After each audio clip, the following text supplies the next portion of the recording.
the place for the realest conversations. I appreciate United Garden Homes for stopping through with a check for $2,000. Yes. Some people came through anonymously, Yes. dropped off money. The family has received those funds. And whatever you can do, if everybody do a little, nobody has to do a lot. The movement continues. What are some of the conditions in the jail that got people upset, like the living conditions on a day-to-day basis? We'll come out of our cell at 11 o'clock in the morning. We'll get food and we'll get medication. So that shortens the time. Out of those 2 hours, we'll probably get an hour out, and then we'll have to lock back down. And by lock back down, I mean we staying in our cell. We get fed in our cell. We don't come out of our cell at all. And that's pretty much the biggest problem. And they simply say that they're short-staffed. But that's not enough because they knew that they were going to be short-staffed. Like, this has been a problem for over 2 years now. The marathon continues. There's never been a better time to make change in the city of Milwaukee, starting with the youth. And we talked about the housing. Willie Hines, y'all boy Willie Hines, and they trying to change the leadership over there. We got our hands full, and it's not the time. But we got attorney B. Ivy Lamar on the lines right now, calling from the courthouse. How you doing, attorney B. Ivy Lamar? Hey, what's going on, Tory? I'm good, man. Happy to be here. Joining me on the line, Dr. Umar Johnson. How you doing, brother, Dr. Umar Johnson? Peace and Pan-Africanism, good brother, Black Power, to all my brothers and sisters in Milwaukee, Kenosha, Green Bay, Racine, and across the state of Wisconsin. Yo, peace, King. I'm going to stand with you and walk with you, brother. God bless you. Because I think it's an important thing, what you're doing, and you need to have the support of the community. Regardless if we live in these areas or not, it all affects us in one way or shape or form. It's time for that action and all the smoke. This is the Wisconsin Broadcasters Association award-winning Tory Lowe Show on 101.7 The Truth app, and streaming live on YouTube. Man, best show in the world, bro. You got the best show in the world. Hope you know that, man. God bless you, brother. I appreciate that. Big up to you both. Thank you so much. Tory, you spoke to my kids. Liz, you did too. But you spoke to my kids, and when I tell you both that they was talking about what we did earlier that morning all day, that's really what they was doing. They was talking about it all day. My son was just hollering, Awesome. where's Tory? Like, I wanted to make sure that I let you know that to hear a person and have a person like you in this community, the way that you are selfless, the way that you give, even when your cup is not even full, you are filling other people's cup. And that just inspires me to make sure that I help you the best way that I can by doing my part. As always, my good brother, stay cool, stay calm, stay focused.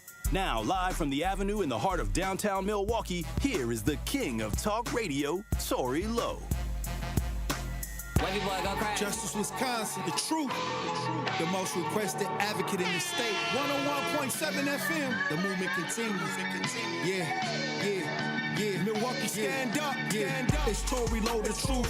From 1 to 4, we about that action, so tap in and let's go. We want that justice, we want all the smoke. From Monday through Friday, trying to bring the city hope. Yeah. Tory Lowe from 1 to 4, Monday through Friday, let's go. We bout that action from the block, and we ready, let's go. Tap in, and it ain't no holding back. We ready. 101.7 The Truth. Tory Lowe Show, live from American Family Insurance Studio at the Avenue. And I'm here for the action. And nothing but that action. And I want all the smoke. Who wants the smoke today? Salute to all my brothers and sisters on the front lines. The marathon continues. The movement continues. How y'all doing out there in Radio Land? How y'all doing in the chat? We got another powerful show for you today. So I'm gonna need y'all to open up your ears, okay? Thank you for joining me this Tuesday, January 27th. 2026. Who we got in the chat? We got Kawan in the chat. SE. Jeff is in the chat. Josh. I see you, Josh. Lori Patterson from Baltimore. Sir Chance in the chat. Kawanda is in the chat. Ronald Watts is in the chat. White Widow in the chat. SE is in the chat. Look, salute to everybody joining the show today. Hey, look, I'll say this because I got a gem to drop. And this is something that may help you as you move throughout the year. Stop arguing and fussing and fighting with people. And I'm starting to see that some people are driven by the toxicity or the drama, and they want you to be a part of that so nobody can tell which person was the aggressor. So they need you to participate so they can continue to maybe look like you may have did something to them. See, I learned now in my older age that it's more braver to walk away. It's easier to engage because you get impulsive, then you get high blood pressure. It's easy to engage. But the strongest person is the one that actually leaves and walks away. It's harder to leave and walk away because you want to engage. But I'm going to drop a gem. A lot of people, and I'm going to be honest. I'm going to be honest right now. They have low comprehension skills. They have low comprehension skills. Now, I don't know if it's from lead poison. I don't know if it's from, I don't know how did they get this way? But you have a lot of people that can't comprehend or have great problem-solving skills, and they'll get into a disagreement with you, but then they want to ball up their fist. They don't know how to, agree to disagree or say their point, and you say your point, and then, okay, that's fine, and keep it moving. No, they add this low vibration to it. Now, if you don't agree with what I say, I'm not going to talk to you no more, or I may want to physically fight you.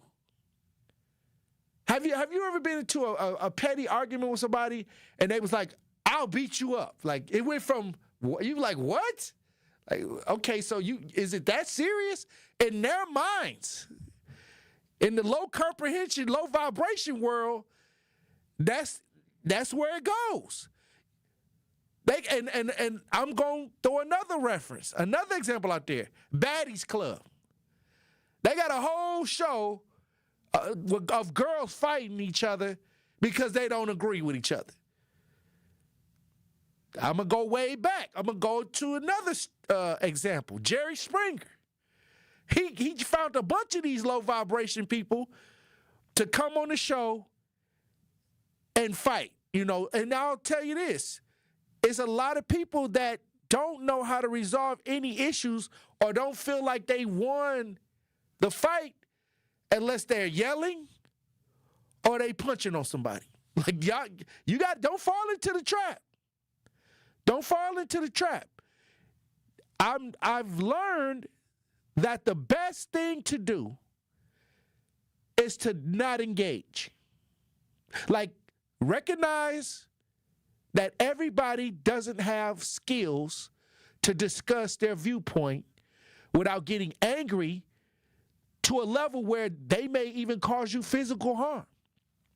Some people, if you don't say nothing, they won't attack you. They can't recognize that. When you're silent, they don't know how to deal with that. Matter of fact, I added another layer on. I started telling people, God bless you. Then they look, it's hard to beat somebody up when they're nice or they're saying God bless you and they're not engaging. But once you engage into the fight, using fighting words, they'll bait you in it.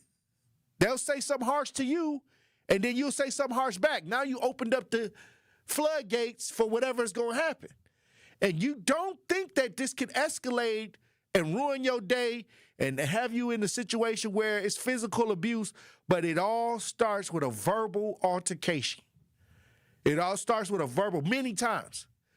It starts with a verbal altercation, and it escalates into lower vibrations of physical abuse. Notice before somebody try to do something to you, they try to talk to you first. They try to say something angry, like, I hate the way you do this and that. Then you be like, okay, well, I'll fix it. Like, if you say, okay, I'll fix it, it's hard to beat somebody up. Or like, if you don't engage, it's hard to punch somebody. Hey, I don't like you. Okay, well, that's fine. I always told people you wouldn't hit a guy with glasses, would you? Hey, well, then I'm going to just punch you in the stomach. I'm not going to hit you in the face. All right, so all I'm saying is understand the tricks of low vibrating, low comprehending impulsiveness, and you will have a better year this year. You will have a better year because you won't have to engage in a lot of drastic behavior, a lot of drama. That's it. That's all I got to say. It's going to take you a long way if you use it. Especially the young people that listen to this show. It ain't even worth it. Sometimes it ain't even worth it. The drama ain't even worth you. You haven't even proved a point. It ain't even a point to prove sometimes. Hey, look, when we come back, we're going to get into the show, Truth Nation. Stay locked in. And that's Tory Lowe bringing you all the action and all the smoke. The revolution starts in our mind, right? When Gil Scott-Heron said the revolution won't be televised, like he didn't mean that you won't be able to watch it on TV. He means the revolution starts in your mind. You nincompoop. Y'all been running around saying that for 60 years. The revolution won't be televised and didn't even know what the hell it meant. It starts with us. Let him cook. Watch all your favorite 1017 The Truth shows by subscribing to 1017 The Truth on YouTube. From my family and myself, I would like to say thank you to Gruber Law Offices for taking such good care of us. I would say thank you because you were so human and so much of a friend during the whole process. I'm super grateful for them representing me and doing all that they did for me. I would just say thank you for making me feel better. That's why I'm here, to say thank you, thank you, thank you. Gruber Law Offices. One call, that's all. There's nothing like Milwaukee Bucks basketball at Fiserv Forum. The dunks, the defense, the roar of 17,000 fans. It's even better when you're with friends or family. From jaw-dropping plays to buzzer-beating threes, every game is packed with unforgettable moments that you'll get to share together. So gather your crew and get your single game tickets today at bucks.com/single. That's bucks.com/single. Our children deserve a real chance to make it in life, and a good education is a passport to opportunity. At City Ford Collective, we're working to make sure there's a great Milwaukee school for every Milwaukee family, because more good options lead to better outcomes. And who doesn't want that? Together, we can give every child the foundation they need to thrive, and a stronger future for kids means a stronger future for Milwaukee. To learn more about our mission, visit us at cityfordcollective.org. That's cityfordcollective.org. Dad's gonna be far side, good. What should I do with my dress? Do little wiggles. The slate's coming in. What does it feel like when you're down or having a bad day? It feels sad, like you just don't want to do anything. All my little emotions in my head is just running crazy. I don't know what to do. As a teacher or coach, do you ever feel overwhelmed supporting kids' mental health? I had never experienced players being so down that they can't even participate. He's just in tears in the huddle. I didn't know what to do. Teachers need tons of help. Kids Mental Health Foundation offers educational materials to help guide conversations with our students. It's so important that we are constantly educating ourselves. It's the same as the CPR class to me. We're trying to save a life here. The Kids Mental Health Foundation has free tools and information developed by experts because kids' mental health starts with all of us. Scan the QR code or check out kidsmentalhealthfoundation.org to get started. This is the Tory Lowe Show on 1017 The Truth app, and 1017thetruth.com. The Ritz bars, cold stove, hot water, pot singing like Mary J. I just mixed emotion with the soda, that's therapy. Corner store profit, every bottle return is a parlay. Now the whole strip know my name like it's Valentine's Day. Talk small, move large, never fit in a dialogue. I was built for the risk, every scar is a visual resume. If you really about that action, put your phone in the freezer, cause the feds got ears and the walls get eager. 1017 The Truth. Tory Lowe Show. They switched TikTok. I guess TikTok is now in the hands more, not in the Chinese hands. They took it out of their hands, and now it's more in the American hands, I guess, on the more American side. They said that China was getting data off of TikTok and spying on Americans. Well, now Americans can spy on Americans. And Andrew, who has it now? Larry Ellison, who also owns Paramount, owns CBS. He bought a bunch of media rights deals. You might see him in the news. He's trying to acquire HBO currently as well.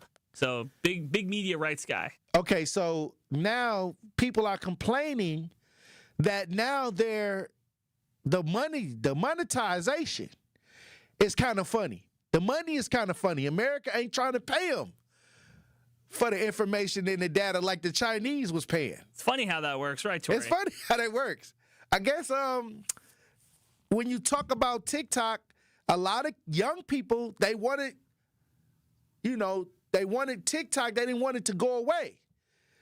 So I guess now this new TikTok may not be, at least monetary-wise, and they're saying there's some more like restrictions that, certain people are complaining that if you post about certain things about the government, that you might get blocked. Well, so there's community standards. I don't know. It's called Americanizing the feed, Tory. So you're going to see maybe a little bit less of international things on your TikTok feed. You're going to see a lot more American creators potentially. Mm-hmm.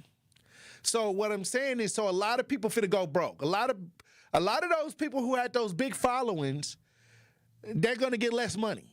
I think that's the real point, that people don't care about being spied on. The 1% of TikTok creators who are making like the buku bucks probably aren't going to feel this. The little creators who are making, let's say, 6 figures probably aren't going to make 6 figures in 2026. Oh, wow. So there are people who will feel this. And I heard that during the transition, a lot of those big content creators, they weren't getting any views on their content because the algorithm switched up. Now it's a new algorithm, so they may have to find out how to use the new format, because now the Americans get to program what we get to see. First, China, the owners were in control over the algorithm. Now you got to kind of sit back and try to figure out what's going on. If I could make a sports analogy, Tory, it'd be like if you bought the Green Bay Packers just because you wanted Jordan Love. They want the algorithm. Now they have the algorithm. Now we'll see what now they can program it to whatever. Well, because sometimes people can program you to see things too. On top of that, think about like Paramount, HBO. Now they know, hey, this is how we can get people involved in our shows. Right. Totally change the way that you program your TV And station. you know how America do the programming. Yeah. They gonna only show you what they want you to see. Bingo. That's what comes with television. There's gatekeeping, a lot of gatekeeping going on. Hey, now it's like watching anything now. It's Americanized. TikTok will now show you what the agenda, whatever the agenda is. The thing that always threw me, Tory, was like, okay, you have all these bright minds in Silicon Valley across the United States. Nobody could crack this algorithm. Nobody could figure it out on their own. We figured out Coca-Cola's secret formula. We can't figure out TikTok's. Well, no more twerking on TikTok. You know what I mean? Now it ain't gonna be in the algorithm. Now they want to show you it's gonna be politically motivated. I think that when China had it, you just saw a little bit of everything. People dancing, having fun. They didn't care about politics unless it was election time. And now Americans, depending on who own it and what they want to be shown, mostly, like, you'll probably get some of those things because you may have friends or people that you've followed that may give you that. But all that random, drama and things like that, it may go political, donkey gang, elephant gang. You might go into a different direction with now that America has control over TikTok. So do you think you can see a fall off? Do you think, like, let's say this time next year, we're talking about TikTok completely fell off after this purchase? I think it's always going to be something that people use for promotion because self-promotion is never ending. So long as people can promote themselves, these social media sites going to thrive. But as far as like the people that were able to figure out the algorithm, I don't know where that goes monetary-wise. The thing I'm thinking about is, like, first it was Facebook. People really liked that. Then people like Snapchat, then Instagram, now TikTok. It just kind of feels like the life cycle that we're going to get another app that everybody has to be on, everybody loves. Like in the next. What's the next big app? Exactly. Tinder. I don't think it's going to be Tinder. Mess with you. I do think it could be the Tory Lowe app. Oh, yeah. I mean, of course. Like I said, when we talk about change, it's definitely time because things are changing. America is changing. The ideal of you being able to produce or even with China owning the TikTok, people had the community standards. A lot of people got banned or shadow banned. So what will America kind of concentrate on you being? So if you speak out politically, let's say you speak out against ICE, or let's say you speak out against certain ideas and they just shut you off, break down your TikTok because they don't want you saying certain things. Yeah, no, you could totally see something like that happening. It's kind of scary because, again, I know, and we've all dealt with this, right? These social media companies have their own definitions of free speech. Right. Like, free speech doesn't necessarily mean free speech when it's on Facebook. And, they've been talking about misinformation and, what's real and what's not. And then one time they developed all these fact checkers that work for who've come to find out they had an agenda. So here we go. I think that it's all about control. Did you see how much the deal was worth? How much was it worth? $14 billion. $14 billion. Isn't that crazy? Wow. Compare that to some of the big purchases happening in the NBA, right? Like the teams get sold for $2 billion, $3 billion. $14 billion for an app. Man, I went the wrong route. But I do got a few tricks up my sleeve. But what I'm saying is, here we go. How much will TikTok change? We're going to find out. I'm going to keep everybody updated on this. How much will TikTok change? Where you getting money from TikTok? If you're a TikToker that's listening to the show and you notice any severe changes, and if you were getting paid, I would love for a TikToker to call in 833-212-1017. Or if you were doing the TikTok trends and the dances and having fun with TikTok, and you've been on TikTok the last couple of days, because they make you sign a new agreement. Because I had to check into my TikTok, and I didn't sign in. I just left it right there on now you can't go into TikTok unless you agree to the new community standards. And I have not done that. I haven't clicked the button yet. Ooh. I just want to make sure, I'm not giving away all of my information in my phone.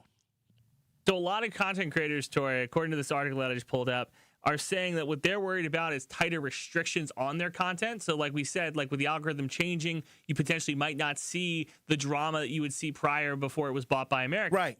So you're wondering, do I want to do my 17-part baby daddy story if I'm not going to get paid for it? The content have to change. I don't know. We're going to see. There's a lot of people complaining about not getting views. A lot of people that know that they go viral, or they had a grip on TikTok where they was able to put out content that they knew that was going to spread across the internet. Even a lot of the Milwaukee entertainers, they use TikTok to get noticed. Milwaukee made the Rolling Stones from using TikTok. A lot of the artists, a lot of the rappers, a lot of the people that do those Milwaukee dances that everybody loves so much, that happened from being able to go viral on TikTok. I think the lesson here is to do the Tory Lowe method of just being on the cutting edge, finding a way to find the new app, the next app, and so you're not getting left behind on TikTok. Well, I want to see what happens. I would love to see anybody that has a TikTok, if you agree to the new terms and conditions, call in 833-212-1017 and tell me if you noticed any changes to your TikTok. I haven't went in there and signed the new agreement yet. I left it on. It said, "Do you agree to the new?" I'm not agreeing right now. I got to go and do a little research, because now that it's under a new idea, what are we really accepting? It's under new management. Hey, look, when we come back, we'll have a Pop Culture Report, Truth Nation. Stay locked in. More of the Tory Lowe Show is next on 1017 The Truth app, and 1017thetruth.com. Your taste buds are in luck. The Reuben is back at Cousin Subs. Try this classic sub grilled to order just for you. Stacked with corned beef, Wisconsin Swiss cheese, and sauerkraut topped with Thousand Island dressing and served on rye bread. And our delicious mint shake is back. Both the Reuben and mint shake can be ordered via the Cousins app or online for a limited time only. Cousin Subs. We believe in better. If a tow truck appears on the scene minutes after your auto accident, think twice before handing them your keys. You may be the target of a common towing scam, which results in being billed several $1,000s. Don't allow any unsolicited tow operators to take your car from the scene. Consult with police or your insurance provider to contact a reputable company. Agree on the rate, and know where they are taking your vehicle. If you suspect insurance fraud, call 800-TEL-NICB. A public service message from the National Insurance Crime Bureau. Real talent is defined by what people can do, not where they learn to do it. So by stopping at the education section of a resume, you might throw away the perfect hire. You might miss someone who has valuable skills to offer to help your business thrive right now and in the future. Because the truth is this: Skills First Hiring helps you see talent others miss, like more than 70 million stars, skilled through alternative routes. When you let their story unfold, you gain a competitive advantage, because hiring managers who start with skills are 60% more likely to find a successful hire. See the real person, complete. See what others miss. Hire skills first. Learn why it's a competitive advantage at tearthepaperceiling.org. Brought to you by Opportunity at Work and the Ad Council. I'm Angela Bassett. As a first responder on screen, I know what it means to act fast in an emergency. In real life, the same urgency can save lives, especially when it comes to a food allergy. For 33 million Americans, one bite can turn an ordinary meal into a life-threatening reaction. And too often, they don't have the one thing that could save them: epinephrine. But emergencies don't wait. And when a severe reaction happens, being prepared makes all the difference. Now, there's a needle-free option, a new way to carry epinephrine that makes it easier than ever to be ready.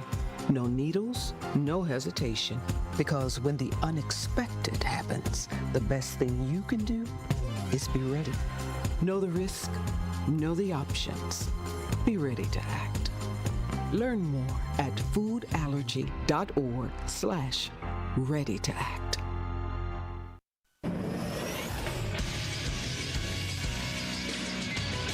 This Associated Bank Sports Center update on 1017 The Truth is powered by ESPN Milwaukee. I'm Andrew Zimmel. Milwaukee Bucks star Giannis Antetokounmpo's return remains uncertain after a calf strain in Friday night's loss to the Denver Nuggets had him exit in the first half. Head coach Doc Rivers on the return. So MRI has revealed exactly what we thought. There's no timetable, calf strain, and really no timetable for return. Marquette Golden Eagles Hoops is back in action tonight, returning to the Pfizer Forum to face off against the Creighton Blue Jays. Last time the two teams matched up, a 25-2 run by Creighton sealed the victory for the Blue Jays. Marquette has not won a game outside of Pfizer Forum this season. Tip-off is set for 8:30 p.m. And Cleveland Browns quarterback Shedeur Sanders is being added to the Pro Bowl roster, sources confirmed yesterday. Sanders will replace Drake May, whose New England Patriots have advanced to the Super Bowl. This True Sports Update was brought to you by Associated Bank, proudly supporting your hometown teams, member FDIC. This is the Tory Lowe Show on 1017 The Truth app, and 1017thetruth.com.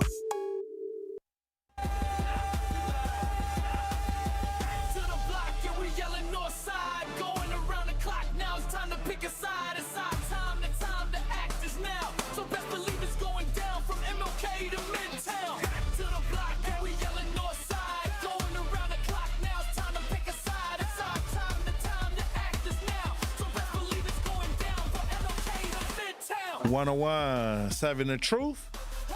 Tory Lowe Show. Pop Culture Report brought to you by Truth Nation Insider GP in studio. What it do? Hey, how you doing, GP? I'm doing good. It's a beautiful Tuesday outside. The weather's starting to slowly warm up. So again, that's all I could ask for. I mean, today was cold when I came in. It was kind of cold, but I'm looking forward to the weather starting to get into the better, going into the more 30s to 40s, and working its way back into the summertime. Yeah, February we'll start to see some flowers bloom. Yes. The leaves will come back to the hopefully trees. February. And, Andrew will get to show off all the progress that he's made during his weight loss journey. So bingo, he'll be outside shirtless or maybe with the sleeveless shirts. I don't know. We'll be hitting the Speedo. But then according to Sherwin, that might be a little suspicious. So I don't know. You might want to watch what you say or think. What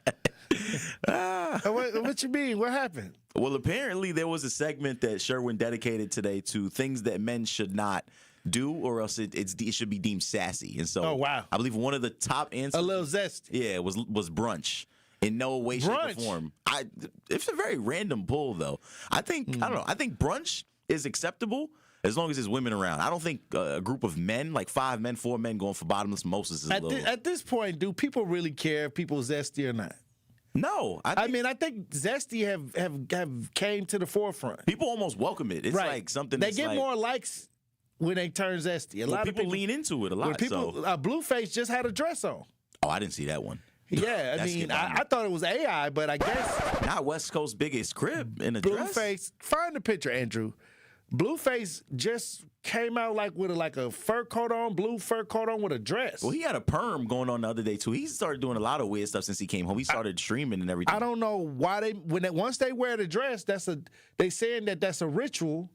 And then once you wear the dress, you welcomed into the money. Well, we seen it with Young Thug too. Young Thug had a album cover which is very popular, where he had, I think, like a dress. It looked like something like a ode to like a Japanese or kind of Chinese style, kind of wardrobe or dress. But I don't know.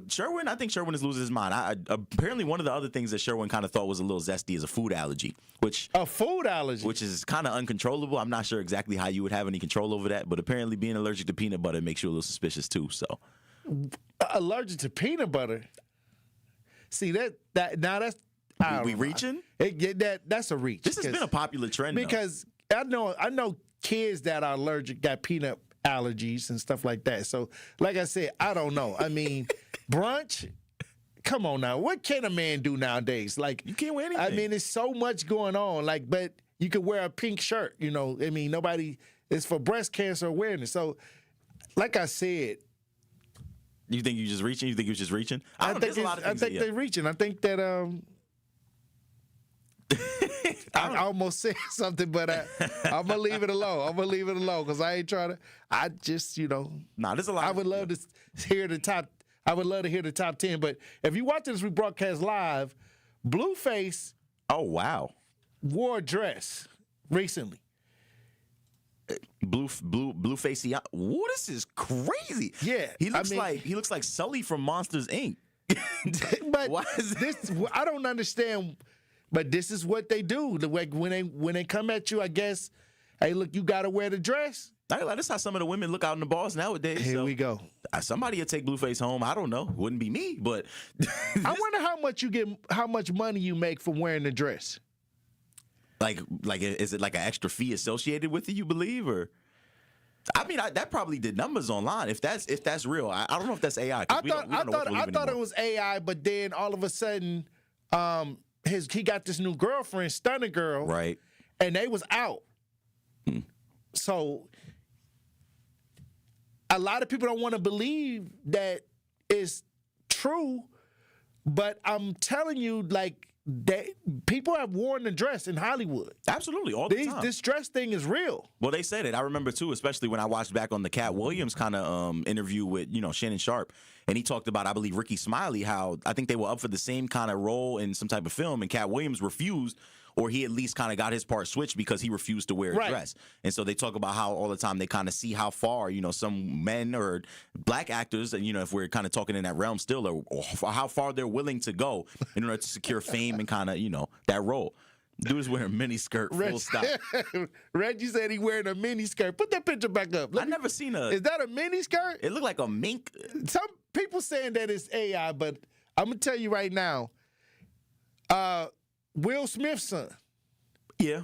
He was on the cover of a magazine wearing a dress. Yeah, and he started a fashion brand recently, so you'll see more people encouraged to wear skirts because they think it's the cool thing to do. Obviously, didn't Gunna wear a dress or something like that? I feel like he wore like a kilt or something like that. That's what I'm saying, but it's kind of dress-like. It looks like and Kanye West wore a kilt too. He did as well. Okay, so what I'm saying is, why do they go through this phase? Why do they have to do this, even if it is a kilt? Why do you have to wear something that looks like you wearing a dress? Andrew just reminded me in my ear, too. I remember there was a scene from my childhood from a popular, cartoon show, The Boondocks, where his favorite artist, Gangstalicious, I know they started the trend where they were wearing, like, off-the-shoulder bags and kind of the dresses and stuff. And so, obviously, there's a connotation that comes with it. But he basically asked at the end of the episode, he was like, if he's gay, or no, it wasn't even, it was, what was the name? Was it Gangstalicious? It was Gangstalicious. Right. And so at the end of the episode, and he kind of asked, well, like, if Gangstalicious is gay and I support him and I'm wearing all these kind of things that he does, does that make me gay too? And I know he was like, yeah. So he's like, he just agreed with it. But here we go. Yeah, no, it's crazy that it has to come this far. I don't know. Sherwin, if you're out there listening, which I know he is because he's obviously a key part of this station, we need to come up with a top 10. I want him to come up with a top 10 because it felt like he was just rambling today. I want him to put together his top 10 things that sassy men can't, or that they do or that they can't do, that he believes that they should. All right. I'm hoping, I want to come on this show when he do it. Hey, listen, we all for crosstalk. Yeah. We all should be there. Yeah, if it would, let me know when it happened, if we could put it together. I'm gonna talk to him. Because we'll figure. He didn't say wearing a dress. I think that's a little that's so broad. He didn't say wearing a purse. I think all I'm saying is okay, but I don't think sass is an issue anymore. I really believe now it's triggering. It's just a triggering conversation just to call somebody that, just to trigger them, because for the last decade, everybody's out. It's nobody cares. People wearing purses, people wearing dresses, people wearing high heel shoes. Yeah. I think it just comes. I think that conversation is like aimed at people who may not be sassy, but if you participate in it, then I wanna get under your skin and call you sass. Yeah, well, I mean, even still, like, I think society has kind of changed and people are allowed to express their emotions a little bit more openly. But, like, with the dynamic, obviously, between women and men, some things that men do nowadays are deemed as sassy, whether it's, I don't know, communicating your issues openly, or there's a lot of things that used to be, perceived as kind of girly, like let me tell you something. It's an attack on masculinity. That's what I call it, because leave the masculinity alone. I mean, let men be men. Yeah. Let women be women. If you want to be whatever you want to be, let them people be whatever they want to be. Like, I see an attack on the heterosexual man and woman. Yes. And then I always see a woman trying to tell a man what to be, and I see a man telling a woman what she need to be. It's an open forum for that, though. That's crazy, though. That's crazy work, because at the end of the day, it should be a natural thing to feel like you should be what side of the spectrum that you're on. You should. If you're a man, you should just be and walk and do whatever you got to do. Yeah. But that's what's under attack. Maybe, I mean, God forbid a man wants to wear a dress. Apparently nowadays, I don't know. Who are we to judge? I guess. Here we go. That's kind of where we trending towards. But again, if people are out there, what'd you say, the Tyler Perry effect? Oh man, we don't even got to go down that road, but no, we'll definitely. Hey, they figure he got $1 billion. Tyler Perry? Yeah. He up off wearing wigs, glasses, and he came up off of the. He won't be the last though. And he came through the church. Right, but now we see how that's going. He's out there with all these other allegations and stuff like that going down that road. So, but I mean, obviously, I know we went on a tangent a little bit, but I know you talked about low vibrational energy a little bit earlier, you know, people who kind of want to resort to violence in order to solve some of their problems. And so there's another popular artist as well as a popular streamer who might have to set on or, you know, kind of settle down things in the ring. And so Lil Baby and DJ Academics, there's pretty much a proposed kind of boxing match. And the issue kind of stems from a confrontation in Miami where Lil Baby's named assistant, K. Rich, there's an alleged kind of smack or kind of punch, whatever was thrown. And so Academics went live to refute this story, stating that I thought he got smacked by one of Lil Baby's. Yes, K. Rich. Somebody out of his crew. Yeah, K. Rich was the one that came out and said that he allegedly has smacked Academics, and Academics obviously went live to kind of refute those, you know, those claims. And so Academics vowed to take everything out on Lil Baby personally. And so it's been fueled by diss tracks. Obviously, Lil Baby has mentioned him subtly in some of the tracks. And so it all came to a head on Aiden Ross's stream, where Academics basically said, I would sign a contract in blood. I don't need any type of legal fees or anything like that or any compensation in order for him to get in the ring and take, you know, Lil Baby's head off, so to speak. And so Lil Baby also agreed So did Academics get slapped? That's the argument there. No one knows. There's no footage. There's no physical proof of it. I think it's just, you know, it's just he said, she said at this point. So he might get slapped by Lil Baby, though, if they end up actually selling this contract. And so it feels like, again, you know how we get to this kind of point where artists aren't really doing anything with their actual talents and they get in the ring, you know, to kind of save their career. We always kind of trend towards this celebrity boxing kind of, you know, kind of wave. And so you see it all the time. I think Academics is mad because he got smacked. Because he's never challenged anybody to fight. A lot of people want to fight a Meek Mill. A lot of people challenge Academics. So I'm believing that somebody put their hands on him, and only how he can get his get back is to come forward and say you want to fight, but Lil Baby ain't going to take that fight. My question Lil Baby is not going to fight Academics. My question is, why is Lil Baby the savior? Because a lot of people don't like and don't agree with most of the things that Academics says, does, or thinks. I don't know if he's the most physically imposing rapper. I don't know why we want to send Lil Baby out there. Lil Baby is came off the streets. He has a background in like 50 Cent. They was selling at first. Every street can't fight though. Yeah, right. But what I'm saying is, Academics, even if he just want to get a lick, he got slapped. Have you ever got slapped and be like, I'm gonna get my lick back? Right. And you don't care if you get beat up, you just gonna swing just to. You know, you got experience with you got some. I got mine though. You had a bar fight before you. I got mine. But what I'm saying is sometimes you just want to get that lick. Yeah, I feel And you. I think he just want to get that lick even if he get beat up. I mean, he don't come off as somebody that knows how to really like handle himself with the 1-2s. I just think that he's just trying to somebody smacked him. Yeah. And he's trying to get his smack back. I don't know. I just think. And I don't think he's going to get it back because Lil Baby don't have to fight him or don't have to do anything. He don't even have to respond to it. Lil Baby said he was all for it. If I'm a betting man, I got DJ Academics, which sounds crazy to say, but I don't know if Lil Baby actually can throw his hands like that. He comes from Atlanta. He comes from a tough neighborhood, but I don't know if he was really getting into it. So we'll see. All right. Well, look, when we come back, we'll have more Pop Culture Report, Truth Nation. Stay locked in. More of the Tory Lowe Show is next on 1017 The Truth app, and 1017thetruth.com. On Saturday afternoon, the Milwaukee Panthers continue their road trip as they travel to Ohio to take on the Youngstown State Penguins. Shows it, drives, drop it off for Big Frank inside, and Aaron scores. 12 points and 10 rebounds for Aaron Franklin. Corner, Aguilar for the tie, book it! Scott Warris has the coverage Saturday starting at 12:30 p.m. on 1017 The Truth and the Milwaukee Panthers Sports Network from Learfield. Tip-off happens at 1 o'clock. This is your Milwaukee Public Schools City Conference Basketball Weekly Update on the new 1017 The Truth. Two big wins to highlight as we start on the boys' side in the Blue Division. The Golden Meyer Owls went on the road and took down the Milwaukee Reagan Huskies 68-56 behind an unreal performance from their 1-2 punch. Junior forward Chris Reddick was everywhere, posting an absurd double-double with 25 points and 18 rebounds. But somehow that wasn't even the wildest stat line of the night, as senior Caleb Colbert went full video game mode, recording a quadruple-double with 22 points, 10 rebounds, 10 assists, and 10 steals. And now to the girls on the gold side of the division, as the Milwaukee Hamilton Wildcats dominated on the road Tuesday night at Carmen Northwest, cruising to a 62-35 win. Junior Josiah Collins led the charge, finishing with a strong double-double of 25 points and 10 rebounds. This has been your Milwaukee Public Schools City Conference Basketball Weekly Update. MPS proud and MPS strong. Life's better with Drive My Way from American Family Insurance because we know it's more than just a car. It's your escape pod, your adventure mobile, your memory maker. And we help protect the dreams that drive you. Personalize what you pay for auto insurance and you could save between 10 and 35%. American Family Insurance. Get a quote and find an agent at amfam.com. Products, pricing, and availability vary based on the way you purchase insurance and by state. Unsafe driving behaviors may increase your rate. American Family Mutual Insurance Company, SI, and its operating companies, 6000 American Parkway, Madison, Wisconsin. Hi, I'm Priscilla Presley. My love for animals began when I was 5 years old.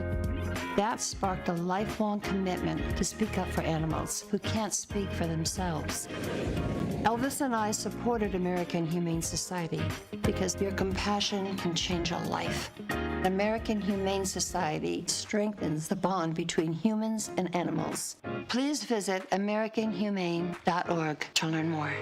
Thank you. When you're high, you feel different. Pretty obvious, right? You think different, talk different, but if you feel different, you drive different. So if you're high, just don't drive. Brought to you by NHTSA and the Ad Council. Happy kids heal faster, and that's why Starlight is dedicated to improving the mental well-being of sick kids across the U.S. Learn how at starlight.org.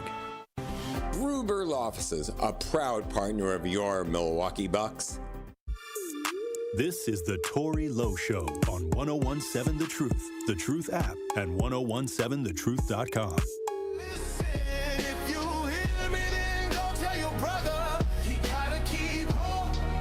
Keep on praying for the street. The street is on fire.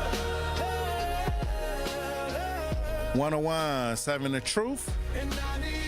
Tory Lowe Show.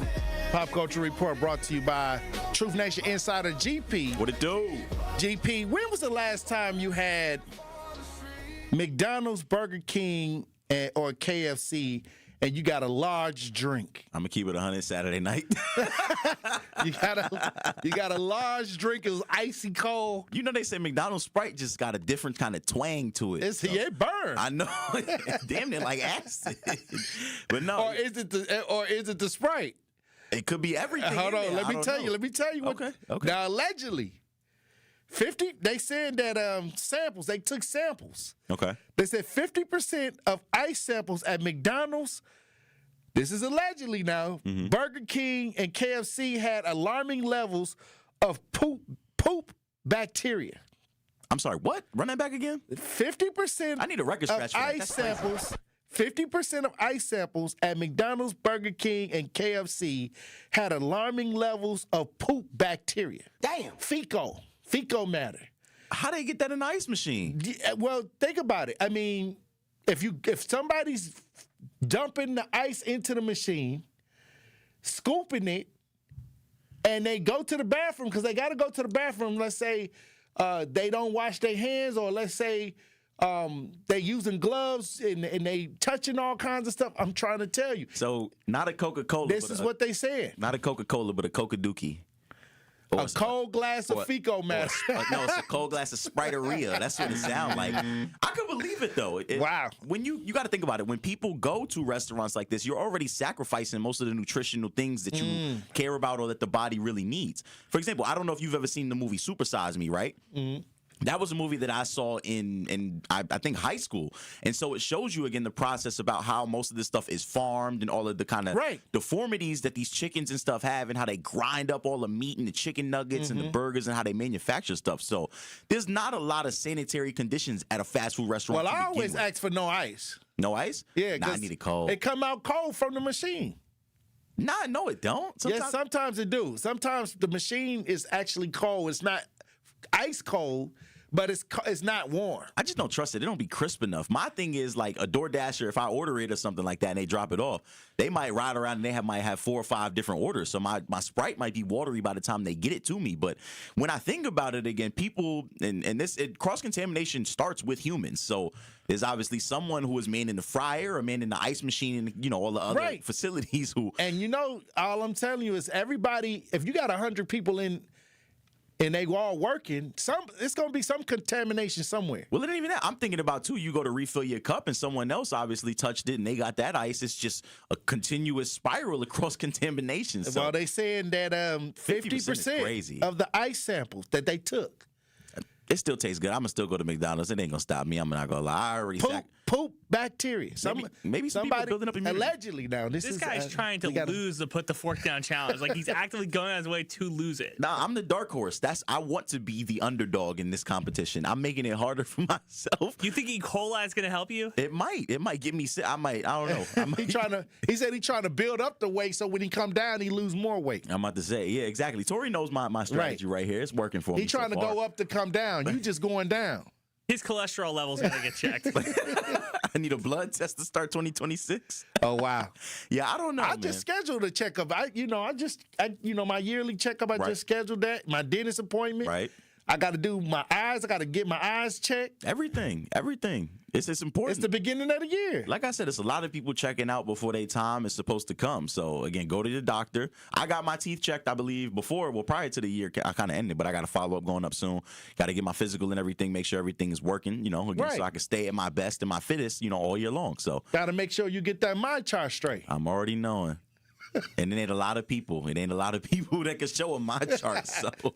Hey, I said if in order to get in a relationship, you should be able to look at the mind chart. Trust me, ladies and men ain't asking for them questions. They're not asking those kind of questions enough. Trust me. It happens to the best. Here we go. So, well, what else is going on, GP, out here in these pop culture streets? So I had a question of the day. This is a story that I kind of scrambled upon, online. And so many oftentimes that we wonder again how far are people willing to go for money or what they would do for money. Here we go. And so this is a story that comes out of Nigeria. A Nigerian man identified as Ojo Igosa Kingsley.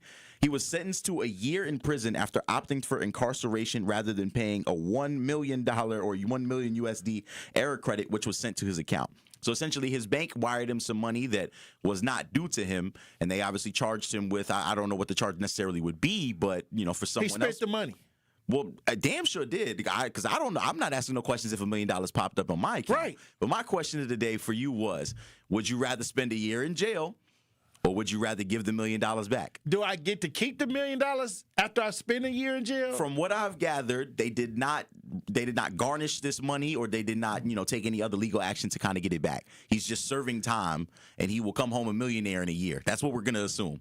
1 year in prison. In prison. Am I going to be in a place where Big Bubba, or am I going to be able to? It ain't. Am I gonna be able to stay in my room? It ain't country club. Yeah, so I'm gonna be out there with general public and everything. I might get shanked. Thugging. Anything can happen. Yeah, you thugging. It's a year. Might come out in a dress like Blueface. I don't know. Hey, listen. A lot of people turn in jail. My thought process, I'm gonna say hell no. Because I know we talked about the Boondocks a little earlier. One of my fondest memories as a child was seeing the episode with Fleece Johnson and them in jail. Right. And I could not imagine ever having to share a cell block or a prison with a man like that. He recently has obviously came home from jail, and you see kind of the stories and stuff like that he tells about jail all the time. If it's anything, if it's even a 10% of that, I want no parts of jail. They could keep that money. Nothing is worth my sanity, my peace, and my safety. I don't want to have to worry about picking up the wrong honey bun and dropping the soap in the shower and looking over. Let me tell you something. I might try to stay in the hole. Like, if you get into it, then they have to put you in the whole solitary confinement. Maybe you can kind of stay off to the side for the most part. Stuff like that extends your sentence, though. You just gonna be in there longer. But what I'm saying is, that's what I'm asking. Is just a year straight, or can they extend my sentence? With all of the extra that I may have to be battling off the, people trying to come down from the top bunk. You might be on the top bunk. No, you can't. You don't want to be in the top bunk. you don't want to be the top bunk, buddy. You don't want to be the one on the. Might be in that commissary taking and all that. No, I don't know. That's disrespectful. When I think about this, I wonder again how far is someone willing to go for money. Number one, my first thing is, why is there no kind of penance or kind of problem with the person that obviously made the clerical error? I'm not saying that anyone should just be granted $1 million at any random occurrence, but people don't realize how bad prison is for even a week or two. Like there's also another show on Netflix that I think just came out with a second season. I believe it's Prison Unlocked. Mm-hmm. And they basically have the cushiest of jobs, or not cushiest of jobs, but kind of conditions in jail. I think they don't have lockdown. I think they had free rec. They had a bunch of, all the other I stuff saw where they changed the dynamics and the warden was like, I'm going to give y'all the freedom in X, Y, and Z. And they still was in jail fighting. Wow. So imagine if it's even an easier or a lighter sentence. Like, you still got to go through everything that people do in prison. We're not trying to make light of, obviously, the prison system in any manner, but they could have had every red I just don't want to me. be at lunch and somebody asks me, are you going to eat that cornbread? They can have whatever they want off my plate. That cornbread. They can have whatever they want off the plate. I'm not arguing with nobody. I don't want no I don't beef. know. Some people ain't built for it. Me personally, I like my house. I like having my fridge where I want my fridge to be. I like to light a candle here and there. I like to have the windows open. You can't do things like that. Those are simple pleasures that you can't have. I would do a year in jail, but not prison.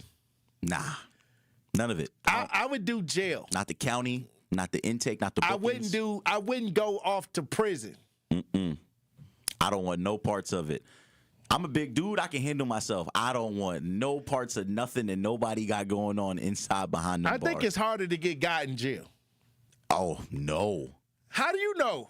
And you ain't never went in. I got homies that did some time. They'll tell me. In jail? I'm talking about regular city jail. I had some homies. County jail. I had some homies that went to Rikers. And they call it But Gladiator the School. Rikers is bad. That ain't even a good place to be. Ain't Rikers a prison?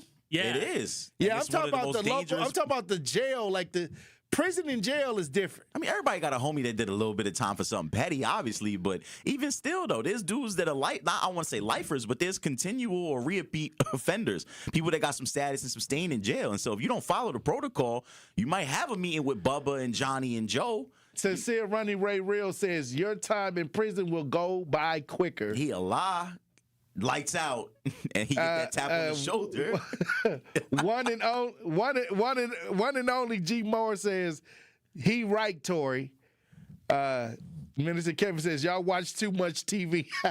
All right, they chiming in. We got some people that kind of got an insight. It's some people with some got common some sense insight. in the comments. Yeah, I'm not. Listen, man, not for any amount of money in the world. You could take that $1 million and take it, donate it to somewhere special. I don't know. I don't want no parts of prison and no parts of jail. That's just Well, me. thank you for that pop culture report, GP. As always. Hey, look, I'll talk to you soon. Yes, sir. All right, Truth Nation. When we come back, we gonna open up the lines.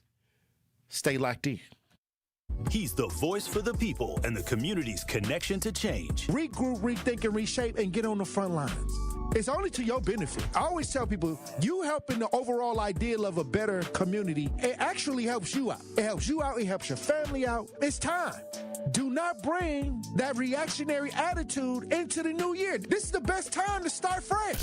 This is the plot. They plot this out, and it's been going on for years. This is normal. This is the way it is. This is where we are right now. It's all buddy-buddy. And if you're not a part of the friend situation, you're not getting in. They don't want nobody getting in and seeing where the messy. That's why I'll never get in. Because they know I'm not going to play around about my community. They know I'm not going to sit in no meetings and see y'all shucking and jiving and sniggling and giggling and not say nothing about it. I'm going to tell you to shut up. The Tory Lowe Show, weekdays from 1 to 4 p.m. Live on YouTube and right here on 101.7 The Truth. When I was diagnosed with Hodgkin lymphoma, I had so many questions. I didn't even know that it was cancer. Now I do. It is cancer. Blood cancer. It's actually one of more than 100 different types, and they're all treated differently. Now, unlike some other forms of cancer, usually there's no tumor. You can't screen for it to prevent it, and the symptoms can look like other things, so it could be hard to diagnose. I had a fever for weeks. I was so tired all the time. I didn't feel like eating or doing anything else for that matter. And I know that this can feel scary. But if you know what to look out for, you'll know what to tell your doctor. And you'll feel more empowered to take the next steps. Like getting in touch with the people who know the ins and outs and can help with everything blood cancer related. Blood Cancer United. They work one-on-one with each person who reaches out to answer questions and offer resources. Blood Cancer United was there for me, and they can be there for you. Go to bloodcancerunited.org to learn more. We asked parents who adopted teens to share their journey. There are many times I thought, I can't do this. I mean, what parent isn't worried about? What am I not doing right? What am I not doing enough? And then I realized, wait, that's being a parent. Don't worry about being perfect. I've had around 3 other mother figures in my life, but only one of them has taught me how a mother loves. The greatest reward for me is he makes me better every day. I would tell a family considering adopting a teenager that teenager, whoever it is, needs you, and they need what you have to offer. Taylor's giving me hope. He's our son, and that is what he will always be. Learn about adopting a teen from foster care. You can't imagine the reward. Visit adoptuskids.org to learn more. A message brought to you by Adopt US Kids, the U.S. Department of Health and Human Services, and the Ad Council. You are listening to the home of Milwaukee's realest conversations. 101.7 FM, 1510 AM WGKB Waukesha, and W269DL Milwaukee, a locally owned Good Karma brand station. Justice Wisconsin, the truth. The most requested advocate in the state. 101.7 FM. The movement continues. Yeah. Milwaukee, stand up. Stand up. It's Tory, Lowe, the truth. From 1 to 4. We about that action, so tap in and let's go. We want that justice. We want all the smoke. From Monday through Friday, trying to bring the city hope. Yeah. Tory, Lowe from 1 to 4, Monday through Friday, let's go. We bout that action from the block, and we ready, let's go. Tap in, and it ain't no holding back. We ready. 101.7 The Truth. Tory Lowe. Tory Lowe Show live from American Family Insurance Studio at the Avenue. The movement continues. The marathon continues right here on 101.7 The Truth. Thank you for joining me for the second hour of the Tory Lowe Show. And this was a story that I wanted to get to the other day, but I couldn't get to it. And this is something out of Minnesota. This is the story about the FBI agent resigning over investigations into the shooting of Renee Good.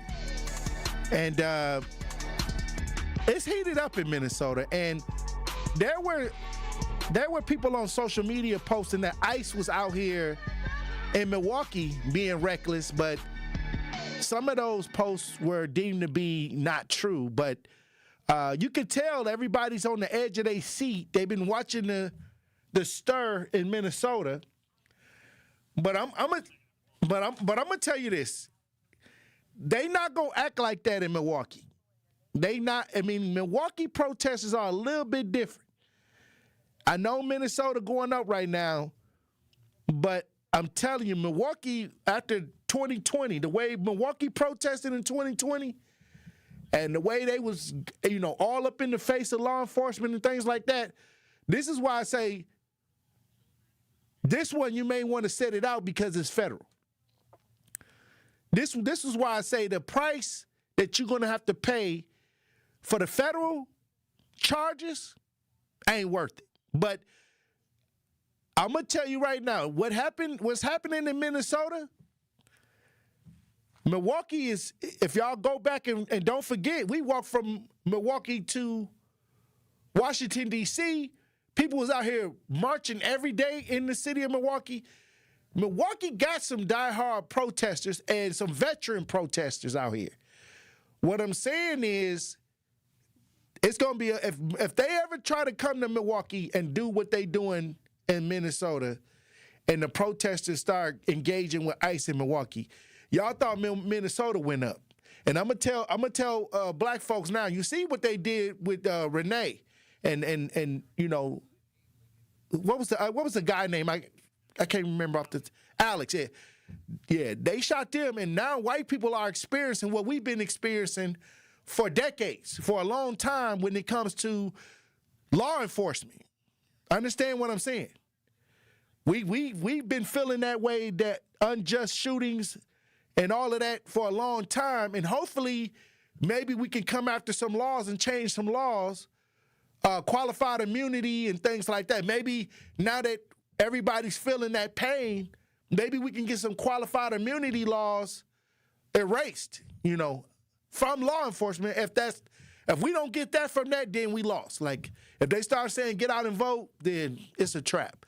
But now that people have felt what it feels like to be gunned down and unjust, you feel it's unjust, and they got this immunity almost due to being a law enforcement officer, maybe now everybody can come together because now we could probably change that. If we don't change qualified immunity from all of this, it's a wash. It's a wash. That's all I'm saying. It's a wash. If everybody don't come together and write their elected officials and try to deal with the immunity and the qualified immunity aspect of law enforcement, then what are we doing here? That's all I'm saying.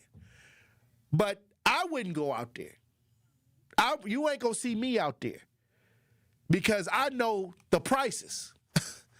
I know the charges and the prices. And I know that if they're striking down Renee and Alan,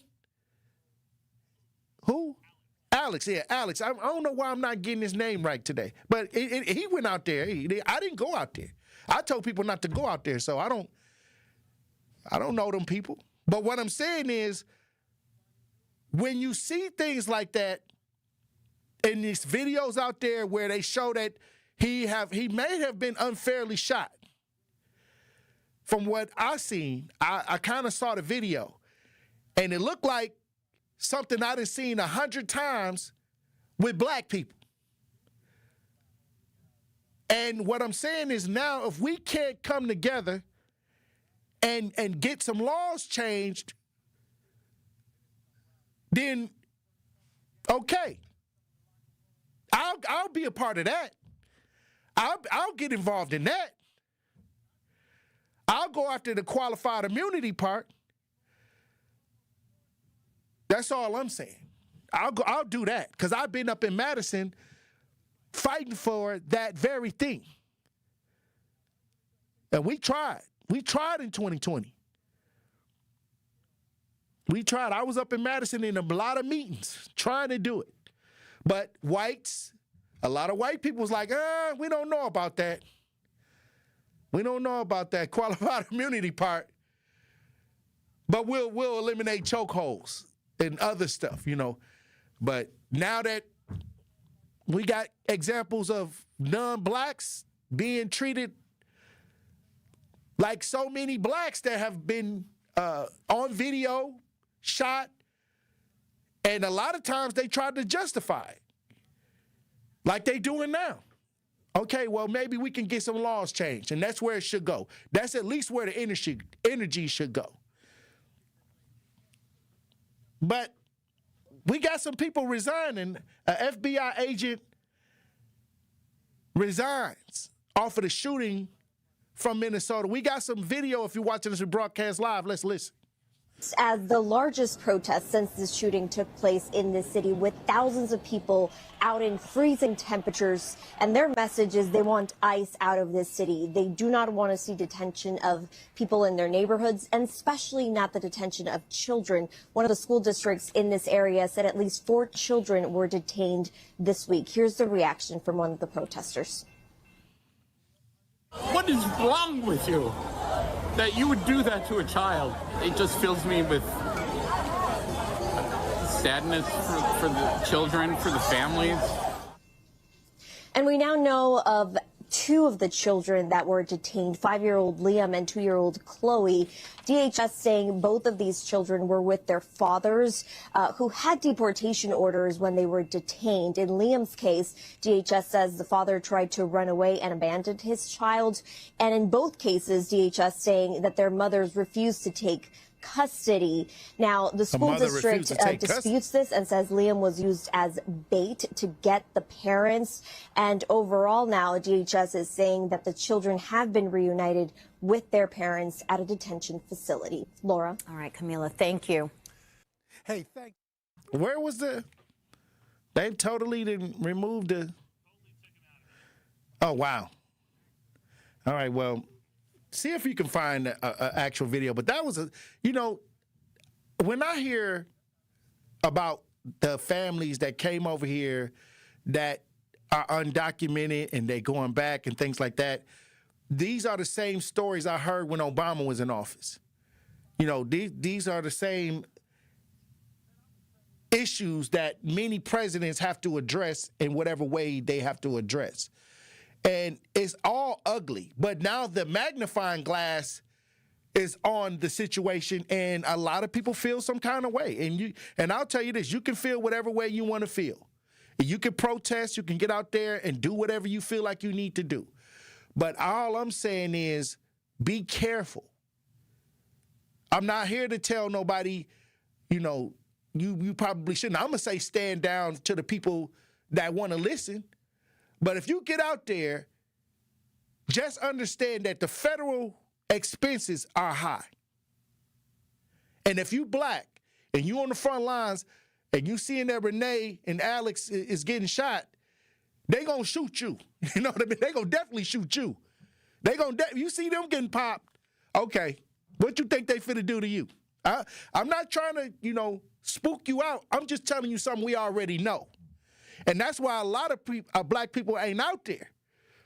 They don't want to be sacrificed. Many times we get out there on that front lines, and next thing you know, boom, we on the front doing the hard lifting, and we don't have the legal ideas to back us up. The attorneys. You're gonna be in there with a public defender or a federal version of a public defender, and you might be under the jail. Hey, look, when we come back, I want to head over to this situation in California that showed a 19-month-old child flying out of a car in the middle of an intersection. The child wasn't even wearing a seatbelt. The footage is crazy on this. We're going to talk about it when we get back. Truth Nation, stay locked in. You are listening to The Tory Lowe Show on 1017 The Truth app, and 1017thetruth.com. Truth Nation is the best fan base in the country. Been listening to you guys for probably a month. It's some change now, and this is one of my favorite radio shows. And I'm 24, so I used to think talk shows was like an old head thing, and y'all got me hooked. Welcome to Truth Nation. We want you to tap into the talk and text line every show, every day at 833-212-1017. Milwaukee Black Talk, 1017 The Truth. This is your Milwaukee Public Schools City Conference Basketball weekly update on the new 1017 The Truth. Two big wins to highlight as we start on the boys' side in the Blue Division. The Golden Meyer Owls went on the road and took down the Milwaukee Reagan Huskies 68-56 behind an unreal performance from their 1-2 punch. Junior forward Chris Reddick was everywhere, posting an absurd double-double with 25 points and 18 rebounds. But somehow that wasn't even the wildest stat line of the night, as senior Caleb Colbert went full video game mode, recording a quadruple-double with 22 points, 10 rebounds, 10 assists, and 10 steals. And now to the girls on the gold side of the division, as the Milwaukee Hamilton Wildcats dominated on the road Tuesday night at Carmen Northwest, cruising to a 62-35 win. Junior Josiah Collins led the charge, finishing with a strong double-double of 25 points and 10 rebounds. This has been your Milwaukee Public Schools City Conference Basketball weekly update. MPS proud and MPS strong. Life's better with American Family Insurance, because we know you love working weekends, if it means working on your dream home, both inside and out.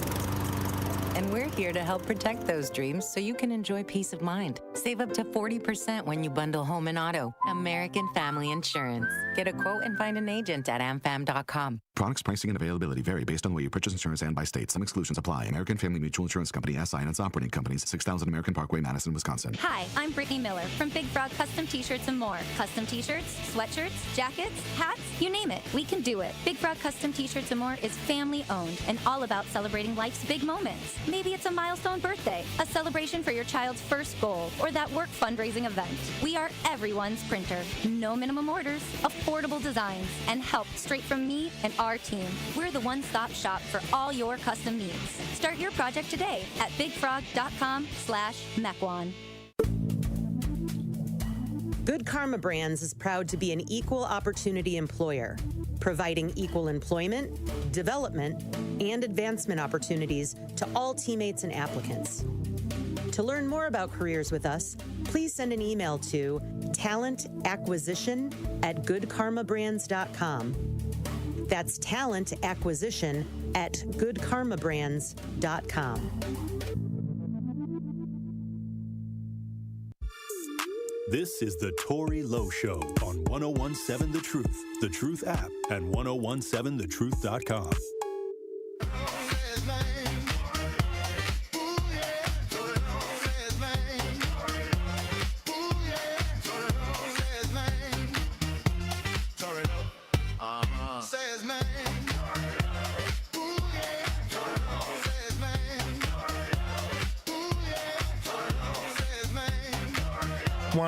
Seven The Truth, Tory Lowe Show.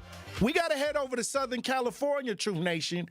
This is a video that is very disturbing, and a lot of y'all have y'all kids in y'all cars without no car seat and without a seatbelt, obviously. In this case, this mother was turning into a huge intersection, and the baby just fell out the front passenger seat. What the baby doing in the front passenger seat? We got video on this. If you're watching this, we broadcast live. Somebody look at this. Let's listen. The video is hard to watch. You can see a black SUV making a turn Tuesday morning when the front passenger door suddenly swings open. A toddler can be seen tumbling out of the vehicle onto the asphalt and landing right in the middle of the intersection. The SUV then stops abruptly, forcing the driver behind it to slam on the brakes, coming to a stop just inches from the child. Moments later, a woman rushes from the driver's seat, scoops up the child, places them back in the SUV, and drives away. It's criminal. Obviously, the child doesn't look to be in car seat or any safety measure taken when transporting a child that's necessary to get anybody from point A to point B. Police later identified the woman as 35-year-old Jacqueline Hernandez of La Habra and says she's the child's mother. They say the toddler suffered injuries consistent with the fall and was taken to the hospital, but is expected to be okay. I'm unaware of where the child is or who they're with. Despite the dramatic scene, police say they didn't receive any 911 calls when it happened. But the video later exploded on social media, garnering hundreds of thousands of views. It sparked widespread outrage among many parents, including one local mom who ended up showing that video to police. I'm a mom of 4, so seeing that baby fall out of the car, my heart stopped for the baby, especially because I work across the street from there and cars are always speeding and not paying attention. She's demanding answers and accountability as she tries to process how a child could fall from a moving car. I was absolutely shocked that no one said, hey, let me call the police and let them know what just happened. Even if, let's say, she had gotten away, even with just like a license plate to give to the police. But days later, a witness who saw what happened firsthand came forward. That tip led investigators to a residence in La Habra where police say they located the woman, the SUV, and the child seen in that video. Wow. All right. Well, I'll say this. The baby fell out the passenger side, Andrew, which means that she just saw the baby in the passenger seat and just got to driving. Now, I ain't never seen a mother do that. Because most moms with kids, they'll at least try to set them in the back seat and strap them in. Maybe they don't have a car seat. We actually got a car seat here, one car seat left. We was giving out a car seat, but I guess we got a smaller for like at least a 1-year-old up to from 0 to 1 years old. You know what I mean? So I think we got one left in the back. But it's important to have these seats, these car seats, and have these kids strapped in, you know. And I see it all the time where kids are not in these toddler seats or car seats, but they got the child lock on the back doors. How did the baby fall out the passenger door? No child lock, right? I think you can hit the button on the front, the controls in the front, and then she fell out. But it's amazing that she survived that, because the mom almost hit her, ran her over with the back tire, and then there was a car right behind that stopped. several inches away from hitting the baby. This is just a crazy video. And I don't care how busy you are, how in a rush you are to get somewhere. You got to check for safety ideas when it comes to if you got kids in the car. You got to make sure that you're being safe with the babies in the car. That's all I'm saying. Also, there's a situation. I want to go to this dramatic ice rescue on Tishigan Lake. It was caught on video. That's right. It's Tishigan Lake, not Lake Michigan. Tishigan. We got video on this. If you're watching this rebroadcast live, once again, a dramatic rescue in the ice. Let's listen. A quiet Saturday morning on Tishigan Lake quickly turned into a life-or-death situation. I was in the house, and I thought I could hear somebody yelling for help. But, you know, I had the TV on. But anyways, I shut the TV off. I'm listening. I heard someone yelling for help. So then I came outside because I couldn't see him. Michael Mossman has lived on Tishigan Lake for 19 years. On Saturday, he saw a fisherman in need. So Mossman called 911 and grabbed a paddleboard. I proceeded out by him, and he was very coherent, and he says, I'll be okay. And then I just went out there towards him. Neighbors captured on video Mossman and others used the paddleboard to reach the fisherman. That's one of the biggest things about Wisconsin and the people that live here is that we are always willing to help other people. Tishigan Fire Captain Mike Borkert says the conditions on this lake can change fast and be deceptive.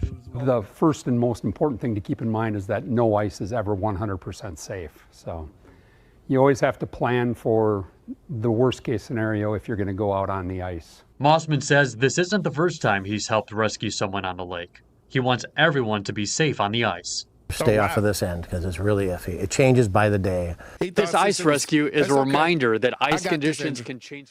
It seems like since he thought it was extra cold that the ice was thick enough. I mean, we have an Arctic cold, but that don't mean that the ice is safe. You always should drill to see if it's safe. Have you ever been ice fishing, Andrew? I've been one time, Tory. Oh, well, I used to go ice fishing when I was in Iowa. And they would always make sure that the ice was thick enough. And I'll say this, around this time of year, we used to have winter games. We used to play flag football on the ice. You know, it was a whole tournament. Every year we look forward to it. It was called winter. It was called winter games. But we would play on the ice, and I used to wonder, would we fall into the lake? You know, sometimes because, you know, we was diving on the ground and everything. What if we would have fell through the ice? But they had made sure that the ice was thick enough. You know, when you live out there, when you do the ice fishing, when you know how thick the ice should be, some people actually drive their truck on the ice once they understand how thick it is. Now, some people will just say, oh, it's all right, you know, because they're used to being in the environment. They don't want to check. And next thing you know, they go out there and they fall into the ice. You know, a lot of people fall into the ice because they think they get confident and they be like, you know what, I've been doing this for years. I'm going to go out here and ain't nothing going to happen. I can eyeball the ice, you know. And next thing you know, they end up falling in. I remember one time I heard a story about a guy that drove his truck out there. He wanted to go ice fishing, didn't check, and the whole truck went into the water. So what I'm saying is, here we go with it. This is that time of year. That time of year. Some parts of Wisconsin, some people out there on Lake Tishigan, trying to fish, I guess, and falling in through the hole. Now, I wouldn't know what to do to pull somebody out through the ice. All right, I'm gonna just throw this out there. Do brothers go ice fishing? And it ain't our environment. But I want to know if it's some brothers that go ice fishing, hit me up in the chat. Hit me up on the Talk to Text. If you ever went ice fishing, I don't know too many brothers that go ice fishing. So once again, be careful. No matter, you know, we don't discriminate now. We try not to discriminate when we trying to give safety messages. Don't go to Lake Tishigan and go ice fishing. You might fall in. We got anybody that go ice fishing? Let me know. 833-212-1017. I don't know. I don't know nobody personally that's black that go ice fishing, Andrew. That's a good question. Yeah, I mean, I don't know. You want to start a group? It could be. It could be some brothers that's out here ice fishing. My granddaddy was a fisherman. My granddaddy came up from Mississippi. He went fishing. But did he go ice fishing? But he didn't go ice fishing. I don't think he went ice fishing. That's dangerous. I seen a guy cut a hole in the ice, cut a circle. This was on social media. He cut a huge circle, and then he put like a boat engine in the hole, and then the circle was spinning around in the circle, and he was going ice fishing. Like, this is what some people do. Also, they're saying that it's okay, like sometimes, because people die of hypothermia, where if they fall into the water. Well, some people say it's good to take an ice bath. Yeah, I've heard about that. So what's the difference between taking an ice bath? You can get out of an ice bath. You can't get out of the lake. Okay, I'm just saying. Hey, look, when we come back, Truth Nation, we'll have more conversations. Stay locked in. More of the Tory Lowe Show is next on 1017 The Truth app, and 1017thetruth.com. Metastatic breast cancer, or stage 4 breast cancer, happens when cancer spreads beyond the breast to other parts of the body. About 168,000 women are living with it today, with Black women at a higher risk due to various factors. Research has led to treatments that help manage the disease and improve quality of life. The Everyday Counts study explores how nutrition and exercise coaching can support women with metastatic breast cancer. To learn more about the Everyday Counts study in Milwaukee, call 414-955-8819 or email edc@mcw.edu. If you or someone you know has stage 4 breast cancer, please encourage them to call and enroll in this valuable study. Again, call 414-955-8819 or email edc@mcw.edu. Truth Nation, it's time once again to celebrate excellence, passion, and the power of community at the 2nd Annual Truth Community Awards, happening Friday, February 20th at Venue 3 inside the 3rd Street Market Hall in downtown Milwaukee. This award show will honor the unsung heroes who show up, give back, and make a positive impact in our community every single day. We are rolling out the red carpet and showing love to those who truly deserve it. Buy your tickets now by visiting 1017thetruthAwards.com. Tickets are just $20, which includes free food and exclusive Truth giveaways. Join the 1017 The Truth team for an unforgettable night of entertainment, inspiration, and community pride at the 2nd Annual Truth Community Awards on Friday, February 20th at Venue 3 in Milwaukee. The Truth Community Awards are sponsored by Gruber Law Offices, Steinhoffels, Milwaukee College Prep, Cousin Subs, Venue 3 at the 3rd Street Market Hall, and the Milwaukee Bucks Foundation. Many of our most important memories are made at school. But for children like Victoria, the classroom can be a place of fear and isolation. She wore a bandage over her cleft every day, too shy to speak, too afraid to smile. Everything changed after one life-transforming surgery made possible by Smile Train. Today, Victoria's smile lights up her classroom, a symbol of confidence, connection, and new beginnings. Due to stigma, children with untreated clefts often miss out on school entirely. But thanks to Smile Train, students like Victoria are stepping into the classroom, raising their hands, and finding their voice. Smile Train partners with local experts to support with free cleft surgeries and other comprehensive care, empowering children to thrive in school and in life. Let's help every child walk into the classroom with confidence. Visit smiletrain.org/learn.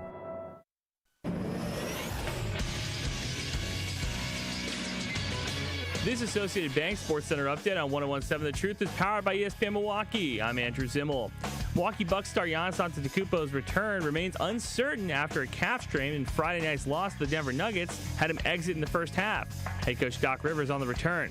So MRI has revealed exactly what we thought. There's no timetable, calf strain, and really no timetable for turn.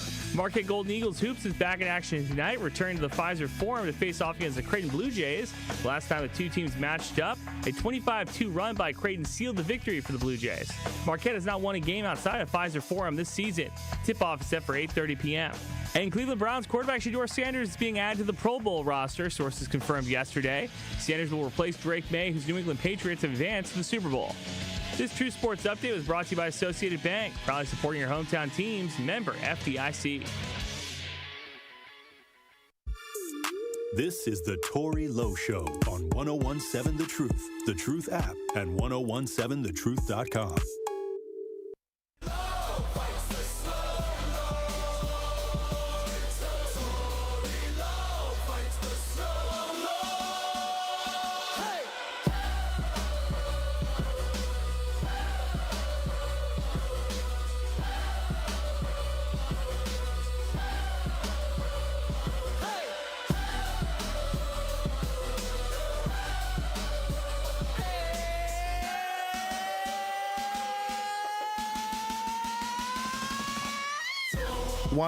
Seven The Truth.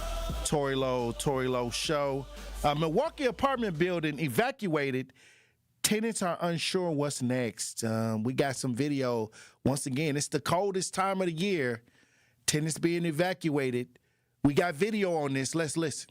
Horrible. It's horrible. It's completely freezing inside her home. Bianca Rivera describes the blistering cold conditions inside her apartment complex near 29th and Wisconsin. How many days have you gone without any heat? Llevamos 4 días así. Rivera is among the now 47 adults and 6 children evacuated Thursday from the building owned by Barada Properties. You could hear the pipes below busting during the night. Yeah. Like all you hear is loud kaboom, and that was the pipes bursting below. Desiree Johnson picked up her belongings Friday. She says she was at work when she found out what happened from Fox 6 News. Johnson says she lives next to this garage. I don't know when it's going to be fixed. I don't know anything about like compensation for like rent or anything. I have no clue. The Milwaukee Department of Neighborhood Services called the conditions a life safety issue after finding no heat, no water, and burst pipes. Overwhelmed is an understatement. This is in Alderwoman Charlene Moore's district. She says the city made arrangements with the help of the organization Community Advocates to put folks in a hotel. This is something that is not the city or the county's responsibility. A landlord should be responsible in taking care of their property. We reached out to Barada Properties multiple times, even went to their office. No word back by deadline. I don't know any type of timeline of how long it's going to be shut down or what we're going to do. Hey, look, Barada do not discriminate. I told y'all. It don't matter what color you are, you can get some of that slumlord property. You can be cold in the wintertime. You can have no heat or hot water in extreme cold conditions, and he don't care what color you are. He's an equal opportunity slumlord. That's what's going on. Also, Milwaukee leaders are pushing for tougher landlord penalties due to what's going on with a lot of these tenants. This is something that I saw. They're trying to see if they can change the laws when it comes to landlords. I think it's criminal for them to be having people living in conditions where they could die. If it's extreme cold and they don't have any heat or any hot water or anything to protect themselves and they're paying full rent, it should be some type of penalty or citation or something. We got some video if you're watching this. We broadcast live. We got audio on this. Let's listen.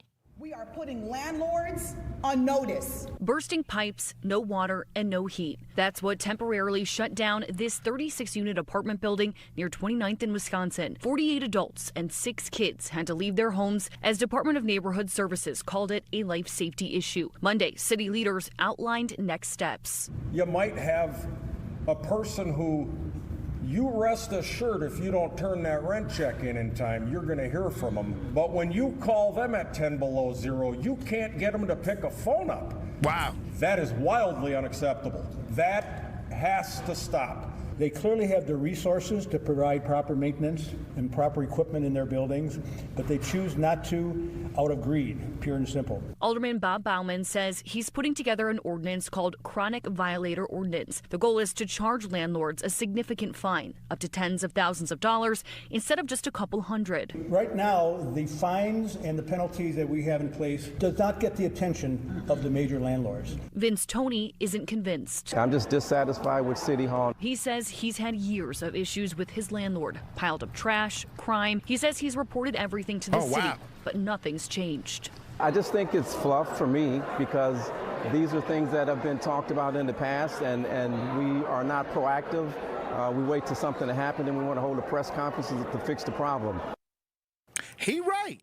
That's what I say all the time.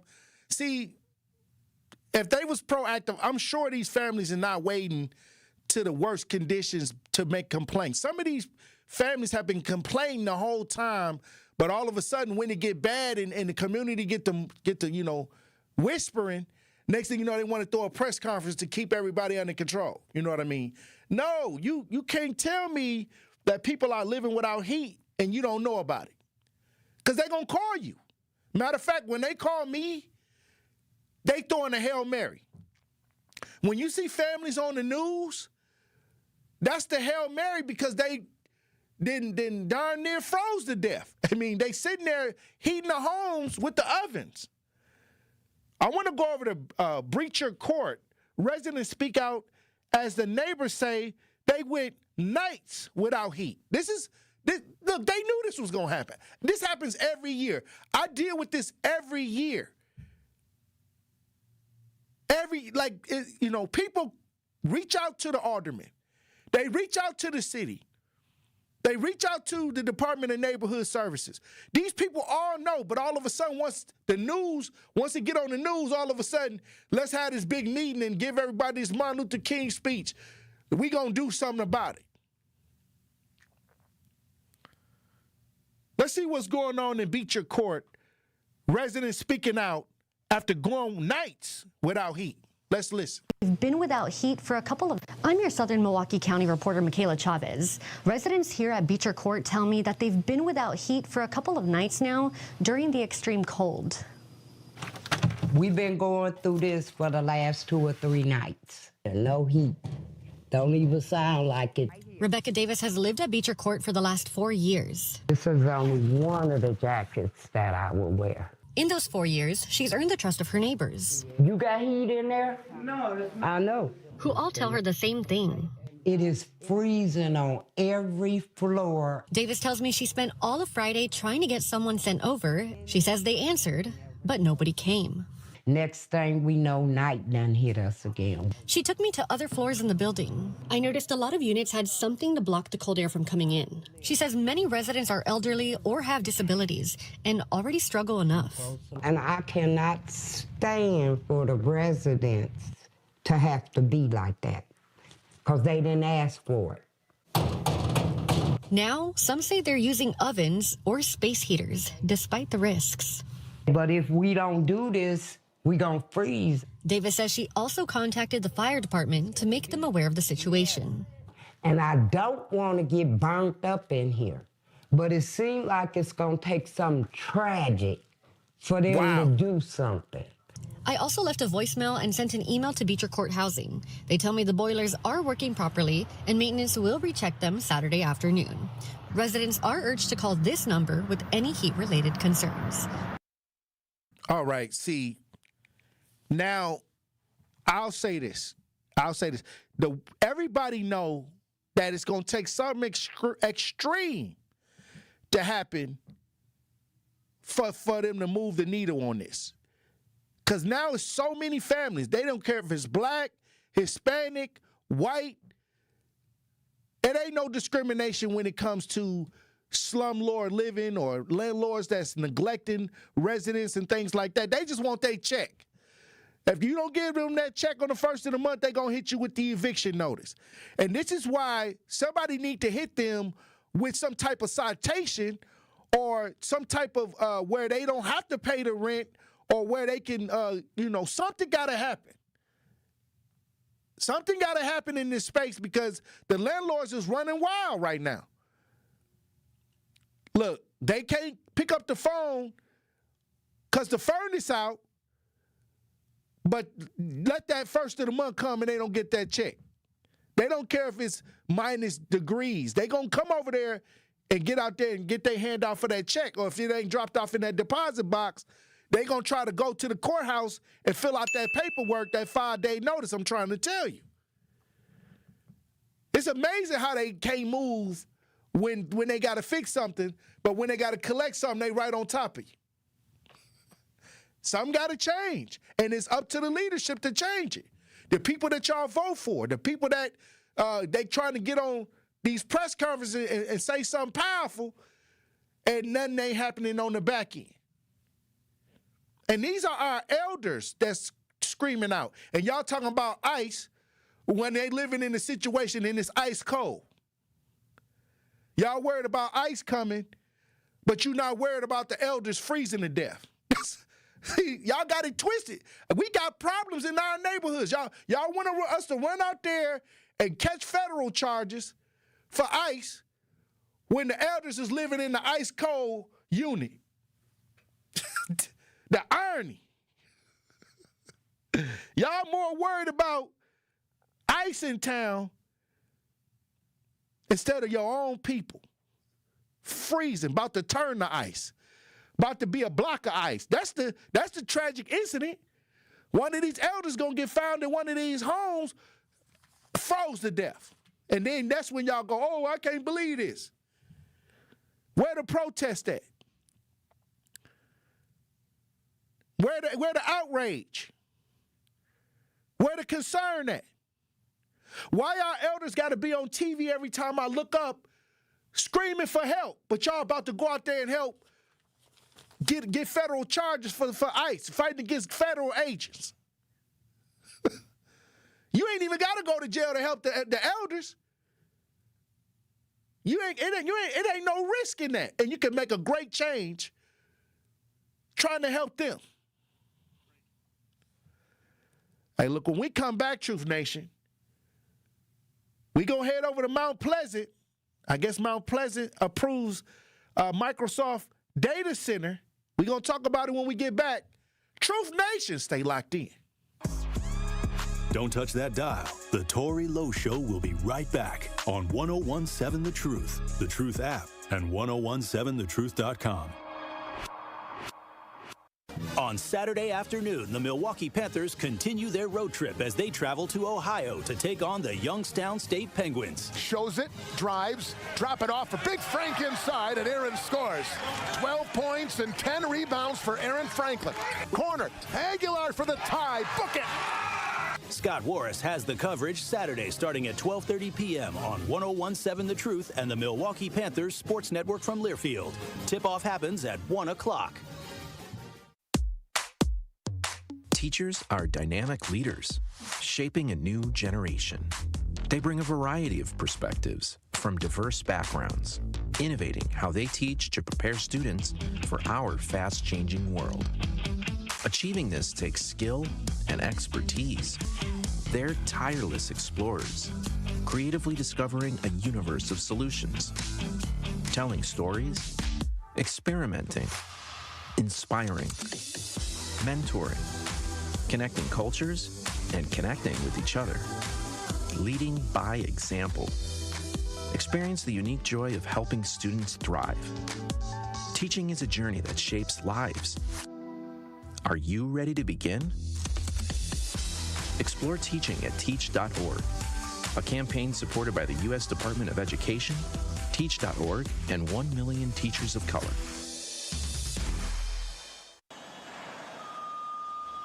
There, Jane Lynch here. You want to hear something funny? Too bad. You want to hear something uplifting that will inspire you? Good. Because today, I want to talk to you about Direct Relief, a humanitarian organization that does seriously good work when it counts. Fires, hurricanes, earthquakes. When disaster strikes, Direct Relief immediately shows up with medicines, medical supplies, and everything doctors and nurses need to save lives. Let's ship her out! Every day across the United States and around the world, they're making an enormous difference. If someone needs help, Direct Relief helps. No politics, no red tape. Hey, what you doing over there? Oh, I'm packing insulin for kids with diabetes. See, every box here is literally a lifeline for someone in critical need. So check them out at directrelief.org and donate if you can. You might just bring a smile to someone's face. When you're high, you feel different. Pretty obvious, right? You think different, talk different, but if you feel different, you drive different. So if you're high, just don't drive. Brought to you by NHTSA and the Ad Council. Happy kids heal faster, and that's why Starlight is dedicated to improving the mental well-being of sick kids across the U.S. Learn how at starlight.org. Hurt by a truck? Call Gruber offices. One call, that's all. This is the Tory Lowe Show on 1017 The Truth app and 1017thetruth.com.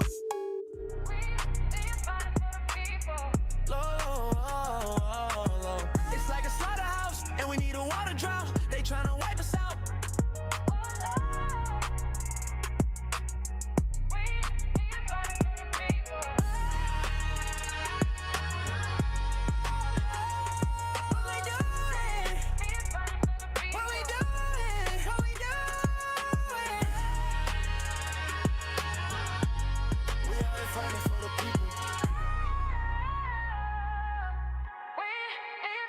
My mama worried about my life, 'cause my cousin got killed last night. 1017 The Truth, Tory Lowe Show.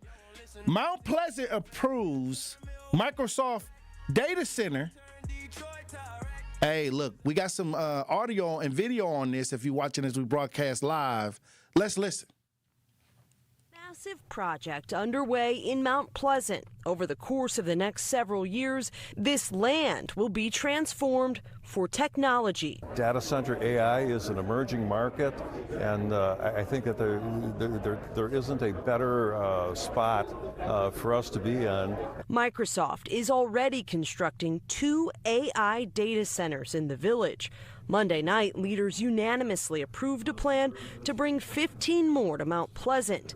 9 will be constructed off Durand Avenue, another 6 off International Drive. When is enough enough? How many data centers do you want to cram down our throats? The expansion has been met with some opposition, people concerned about energy, water, and noise pollution. 1 or 2 data centers, we can all live with that. 15 to 20, that's significant. But overwhelmingly, at Monday's village board meeting, the topic was met with support. AI is here. Whether you like it or not, it's here. The bus has left the station. Michael Irvin is an organizing director with the Operating Engineers Local 139. He says heavy operators are already working at sites under construction, and more is better. $13 billion is a lot of work, and we're ready to do it. We do it skillfully, we do it safely. As the plans move forward, village leaders say they're looking forward to seeing what they say is growth of a different kind in these fields. All right, a lot of people pushing back on these data centers, but I see it, they consistently going up. How many total data centers do we have in the state of Wisconsin? 47, Tory. 47? Yes, sir. Are they as big as the Microsoft? They are all pretty big. Most of them are around Milwaukee. Right. And so I found out how many we have in Milwaukee, period? Over 20. We have over 20 right here in the city of Milwaukee. So water pollution is the huge issue, and the cost of energy going up is the second one. And the environment, I guess, what would happen to the environment is mainly the third or, in the top 3, right? Yes. So if we already have 20, I guess we just got to hold on and see what happens. So here's the wild thing, Tory. If you compare it to the states around Wisconsin, Wisconsin's actually low. Really? Illinois, 206. Illinois has 206 data centers. Michigan has 70. 70? Minnesota has 74. So we're behind. Yeah, so you got to think, if all these other states have these data centers, I imagine lawmakers in Madison are like, well, we want some of that data center money. Well, they also got legalized weed in Illinois. I mean, we don't have it. We can skip some things. We can skip out on. We just skipped out on the whole weed deal, legalizing marijuana. Now they moving on to data centers. They getting the legal marijuana and the data center money. I'm just saying. What money we getting? I don't know what we getting from I guess we getting jail production from the legalization of marijuana, but not legalizing the marijuana. I guess we getting the prison system getting some cheap labor. That's what it sounds like to me. That's what it sounds like. If somebody said the data center, somebody better call Keanu Reeves, a.k.a. Neo. Everybody's saying that the country turning into the Matrix. Now they got the data centers going up, and you might be in a little bubble plugged in. See, what's wild to me is that it seems like every other week we're talking about these data centers, right? Communities not wanting them, but you raised a good question. What happened to Milwaukee's conversation on this? That's what I'm saying. I don't see no uproar in the city of Milwaukee. Kind of just came and went. They worried about ICE. Guess what?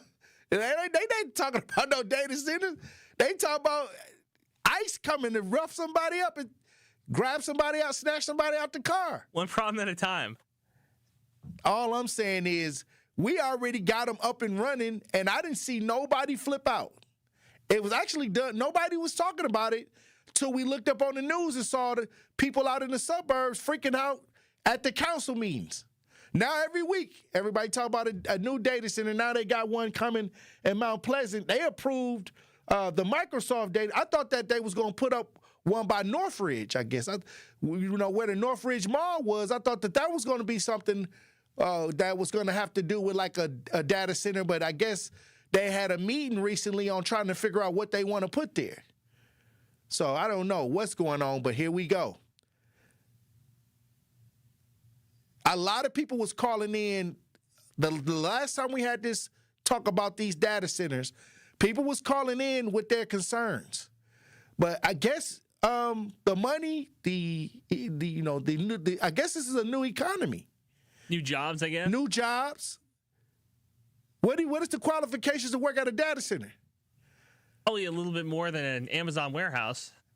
Got to learn how to make a prompt. I guess I don't know what. I think you would just have to babysit the servers, right? You got to make sure that the servers don't overheat, make sure that everything's up and running. How many people can a data center employ? Is it like Foxconn, how they said they was going to create all these jobs? About 30 to 50 people. Wait a minute. So they get these huge data centers, and they only need 30 to 50 people to run it. That's kind of what it looks like. That's not job creation. Hey, if you were one of the 30 people who got a job. If you wanted a 30, you might get, just in case if everything goes sideways, you might get an underground bunker. That's what they talk. I don't know. It might come with the employment. I don't know.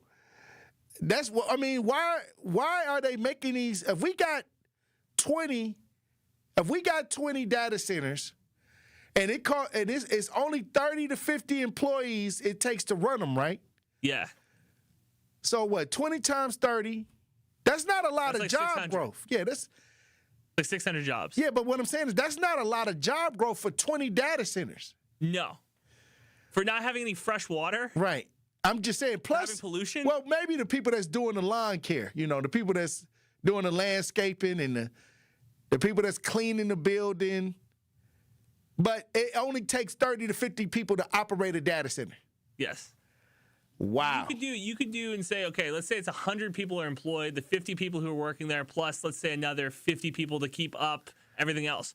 Right. That's still not a lot of jobs. That's what I'm saying. Like if they're saying it's going to be economic growth. It's more than see, and this is what I guess if you're looking at no data center means no new jobs. New data center means like 1,000 new jobs or whatever. You're going to say like, okay, I'll do the 1,000 new jobs. And I can say, hey, I'm bringing jobs into my community. That's what, a lot of people like, okay, they didn't already push go. A lot of people are working on building the data center. So it may take a couple years. You may have a job for a couple years. Construction jobs, stuff like that. Right. You might be eating good for a little bit. I agree with the people who are like, what is this going to do to the pollution? What is this going to do to, all this other stuff? Because it is like, you saw the big shot they had from the drone. It's nice areas. Right. Now we're going to have these big kind of uglyish buildings. Like a nice farm area. Yeah. I guess we going to find out. They already here, and it ain't nothing people can do to stop it. No. The plan is already on go. They didn't already push the button. All right, well, we're going to keep everybody updated on these data centers. Maybe we can get somebody from the data centers to call in or to come into the show and actually explain what's going on. We got 20 of them. We can't find one person to come in. Somebody will come in. We'll get somebody to come in. We going to get it straight. I need to get somebody from a data center. If you listening and you in the data center, tell them Tory Lowe wants you to come on the show. 833-212-1017. Talk to Andrew. We're going to set up a time for you to come in. And Andrew gonna definitely try to find out if we can get somebody in here. Hey, look, when we come back, we'll have more discussion, Truth Nation. Stay locked in.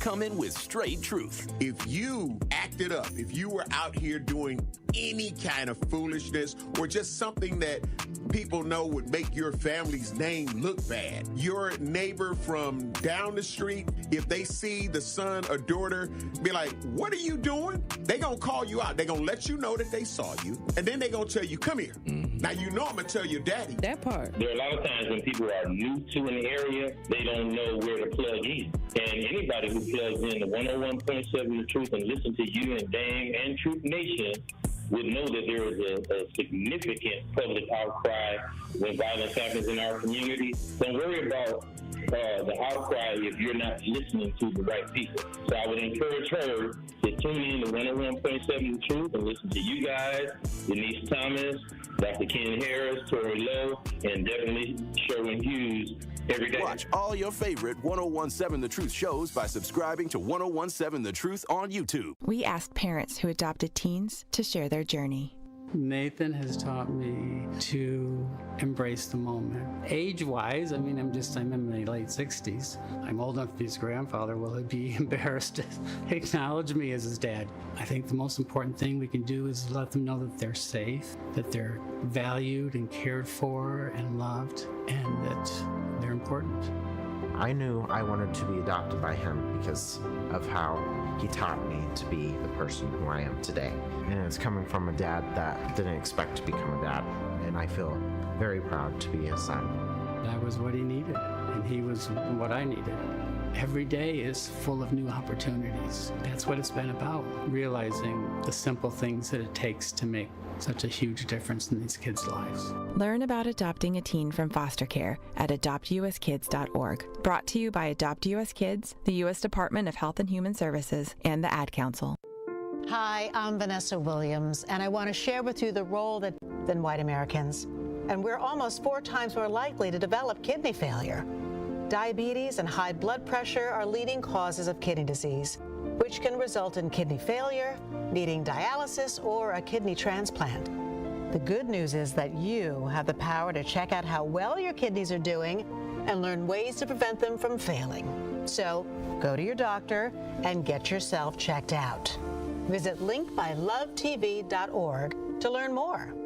Get the facts, get checked, and get healthy.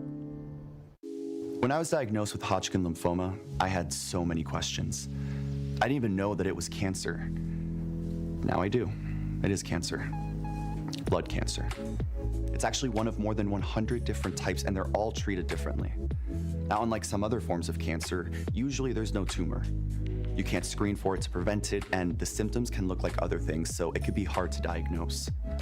I had a fever for weeks. I was so tired all the time. I didn't feel like eating or doing anything else for that matter. And I know that this can feel scary. But if you know what to look out for, you'll know what to tell your doctor. And you'll feel more empowered to take the next steps. Like getting in touch with the people who know the ins and outs and can help with everything blood cancer related. Blood Cancer United. They work one-on-one with each person who reaches out to answer questions and offer resources. Blood Cancer United was there for me, and they can be there for you. Go to bloodcancerunited.org to learn more. We are the home of Milwaukee Black Talk, 1017 FM, 1510 AM WGKB Waukesha, and W269DL Milwaukee, a locally owned Good Karma brand station. Justice Wisconsin, the truth, the most requested advocate in the state. 101.7 FM, the movement continues. Yeah. Milwaukee, stand up. It's Tory, Lowe, the truth. From 1 to 4, we about that action, so tap in and let's go.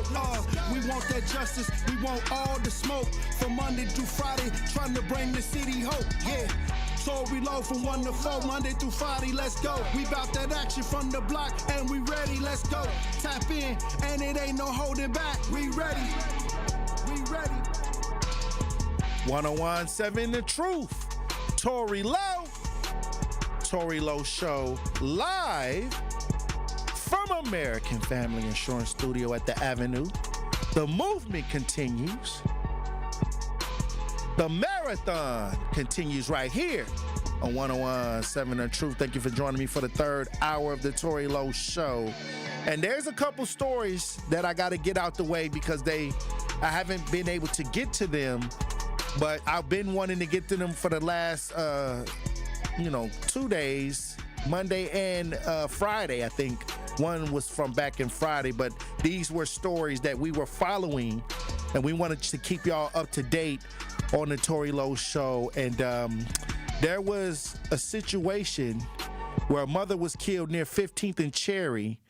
Well, now the Milwaukee County jury found Zaire Dalton not guilty of felony murder in connection with the April 2025 death of the woman. Prosecutors say during a domestic dispute that the woman's 17-year-old son shot Dalton to protect his mother. However, the gunfire inadvertently killed his mother instead. We got video, if you're watching as we broadcast live, we got some audio and video. Let's listen. That's right. The jury deliberated for over 5 hours and found Zaire Dalton not guilty of felony murder. After the verdict was read, Dalton was seen smiling. Now, this all goes back to April of last year at an apartment near 15th and Cherry. Prosecutors say 17-year-old Jalen Gray was trying to protect his mother, Amber Gray, when his stepfather, Zaire Dalton, began hitting his mother. During the struggle, Jalen fired a gun, one of those bullets striking his mother. Prosecutors played the 911 call for the jury from that night, and Amber Gray can be heard reporting the attack, and then gunshots ring out before the line went silent. Dalton survived multiple gunshot wounds, but Gray later died from her injuries. In closing arguments, prosecutors told jurors Dalton's actions led directly to that moment, but the defense argued the shooting wasn't about stopping an attack. They told jurors it stemmed from tension between Jalen and Dalton. He heard Mr. Dalton threaten to kill her parents, and he knew that Mr. Dalton had the means to do it. This did not happen because of any attempted battery. And you heard that from Jalen's own mouth. This happened because Jalen Gray felt disrespected, felt fed up. He was offended, felt some type of way. All right, I'll say this. When I first heard this story, when we talked about this, you know, from what we was hearing, that this was a domestic situation and the 17-year-old son intervened and started shooting, trying to hit Dalton, but he shot his mom. And so they tried to charge Zaire Dalton with the shooting because he was, the son was allegedly trying to assist his mom. So it went to trial. Zaire Dalton is now free. I seen the video of him walking out the court. You know, happy that he set free. And I'm wondering, so do they turn around and deal with the son and you know, charge the son, or do they just leave it be? Or they just say, okay, you know what, we tried to get him for causing the situation where the gun had to be fired in self-defense, allegedly, of his mother, the son firing the gun in self-defense, trying to prevent his mother from being beaten. So maybe they just leave it alone. He's found not guilty, and that's the end of that. I'll say this. This is why it's important for you to make sure that you don't have relationships where there's domestic violence and continue to have that in a space where children are involved. Because when children see their parent or somebody getting involved in an argument or domestic situation, they feel that they have to do something or say something or cry or whatever they can do at the moment. If they little kids, they'll start crying and yelling. And if they older, especially if it's a young male, he may feel like he may have to defend his mom. And in this case, this young man, 17 years old, tried to defend his mom by shooting, and he ended up getting his mom in the process. This is a sad story. This is a sad story. This is why I try to tell people, don't practice domestic abuse in the home, especially if, you got kids. This is a tough situation. Or teach your kids how to go to the gun range. That's another thing you could do. Like, a lot of people say put the guns down, and a lot of people say I don't want nothing to do with guns. But you can also go teach your kid how to use them, just in case. If they're going to have to protect you one day or protect themselves, it's better to get them out there and get them professionally trained too. That's always another option. But my condolences go out to the family. A sad situation. Minister Kevin said the same judge from the Sade Robinson case. The same judge from the Sade Robinson case. Well, Maxwell Anderson got the book thrown at him. So, interesting. And also, we got another situation. Remember the story of the young man that got shot at the gas station over the Lil Debbie snack cake? Over grabbing like a snack cake or something, like something minute. Well, the former gas station security guard, he was found guilty. So we got a guilty one. We got somebody that was found guilty. I remember talking about that story, and y'all talking about running up on ice, you know what I mean? Like, and a brother can't get it, I guess he stole the snack cake. It wasn't even a lot of it. That snack cake probably wasn't even $1. But what I'm saying is he lost his life over trying to allegedly take a snack cake, and the security shot him. Well, he was found guilty for shooting that young man. We got some audio and video on this. If you're watching as we broadcast live, let's listen. I seen him still falling, and I walked out there and looked at him. And I'm like, well, God damn, what the f***? And I walked back in. Trying to piece things together in my head. 58-year-old William Pinkin chose to take the stand, wearing jail-issued clothing.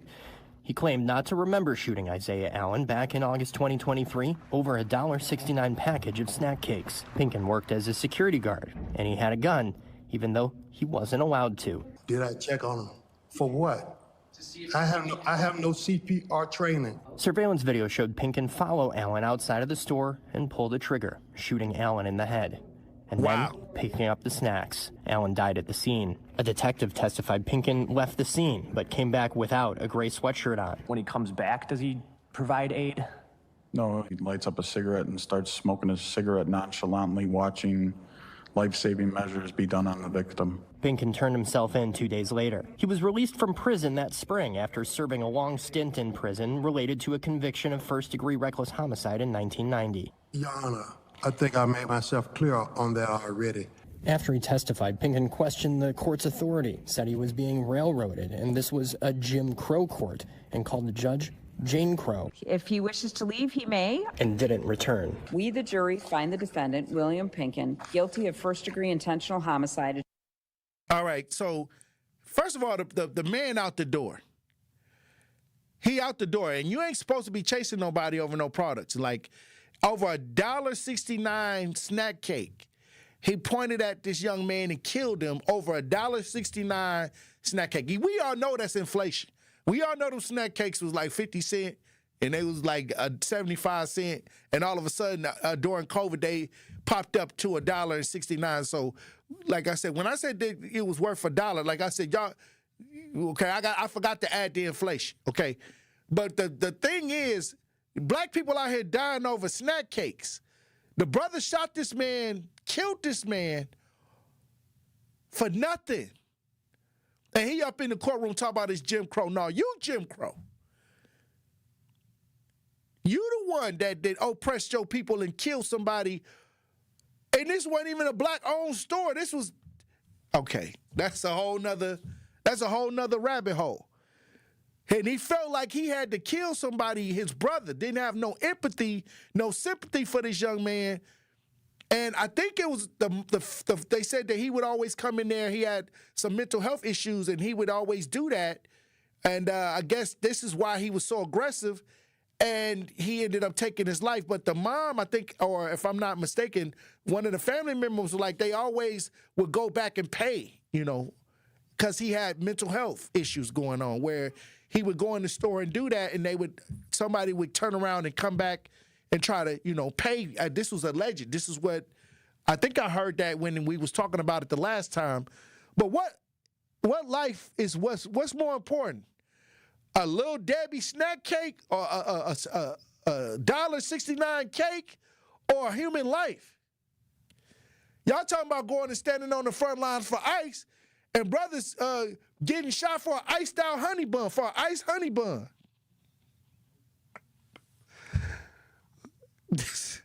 It just make me want to shake my head. I don't know what he grabbed in particular, but what I'm saying is, okay, it's a lot going on out here. I don't know. I don't think either of these individuals, Tory, was in the right headspace. Well, what I'm saying is, you a felon, first of all. You ain't even supposed to have a gun. You just got out of jail. But you up in there brutalizing your own people over a $1.69 snack cake. Okay. That's wild to me. This is wild, and this is the things that we got to deal with. We got to repair the village. We got to put the cape on in our neighborhood and have empathy for our neighborhood. So far on this show today, we got the elders screaming because they ain't got no heat during the cold. Where the outrage with that? Where the outrage? Understand what I'm saying? We got somebody that lost their life on the show over a $1.69 snack cake. We got folks being moved around because they ain't got no heat, no hot water. Where are the protesters for that? Where are the people that's trying to fight and change that? Where are the people trying to hold these landlords and these politicians accountable? That's all I'm saying. We'll have more conversation when we get back. Truth Nation, stay locked in. You are listening to The Tory Lowe Show on 1017 The Truth app, and 1017thetruth.com. In 1987, the Bucks took on the world and changed basketball forever. At stake, basketball supremacy in the United States. Bucks versus the World, narrated by Charlie Behrens, is the new season of Behind the Bucks podcast, presented by Gallagher, your trusted insurance broker and HR and benefits consultant. It's the untold story of the 1987 McDonald's Open, when the Bucks became the first NBA team to face the Soviet Union. Listen now on Bucks.com/plus, the Bucks app, the ESPN Wisconsin app, and wherever you get podcasts. Injured? Call Gruber Law Offices today. One call, that's all. Literally one call, that's all. I made one call and that's all, worry-free. One call, that's all. It worked. Just one call and that's all. They will do what they say they're gonna do. One call and that's all. One call, that's all means security. It's literally one call, that's all. It's a phrase we'll never forget. Gruber Law Offices. One call, that's all.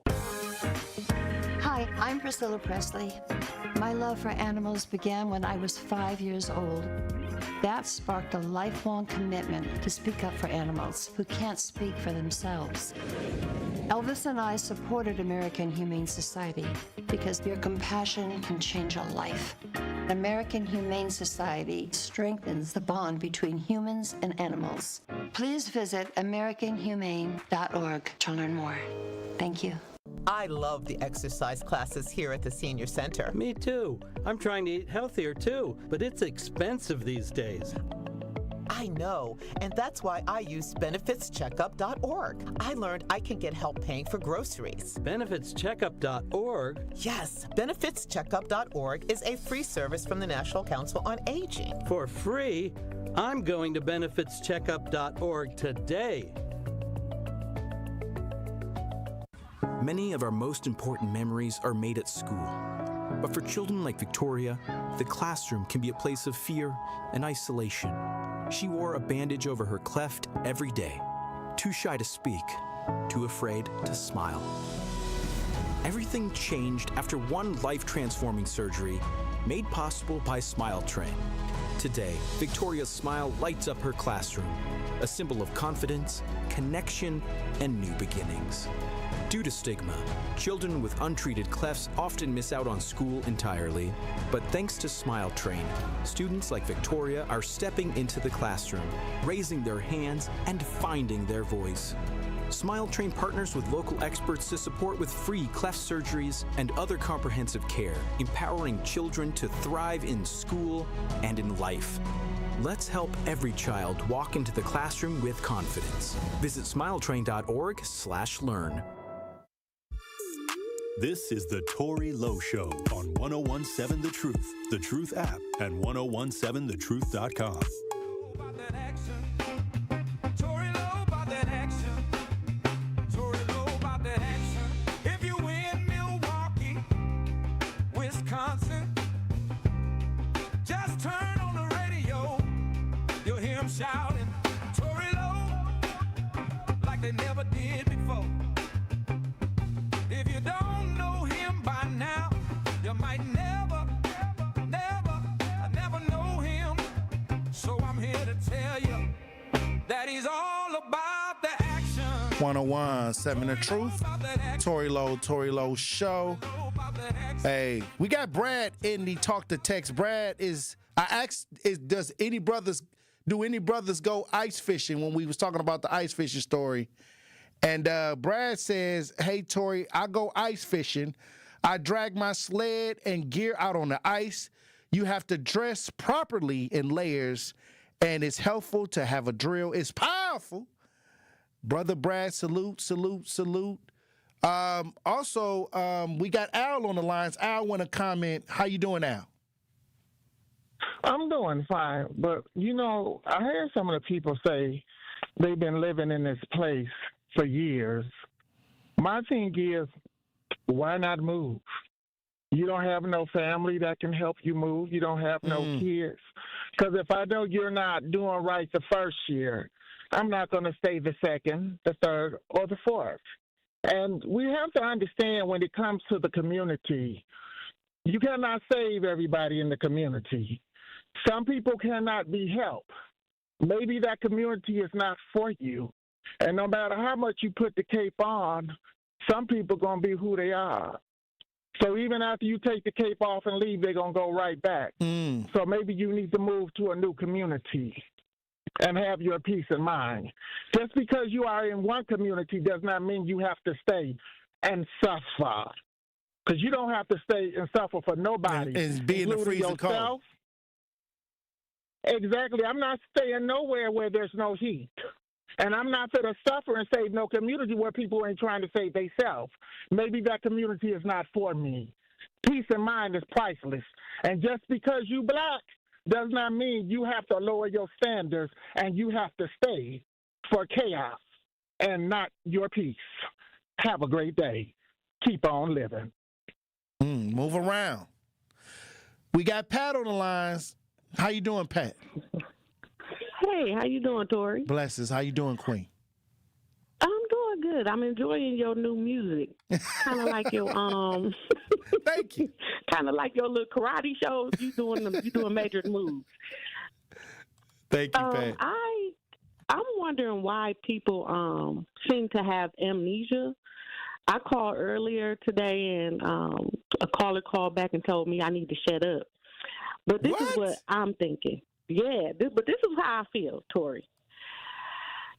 Biden let these people in, right? During that time, we had 300 million children or something like that, 30 million children missing.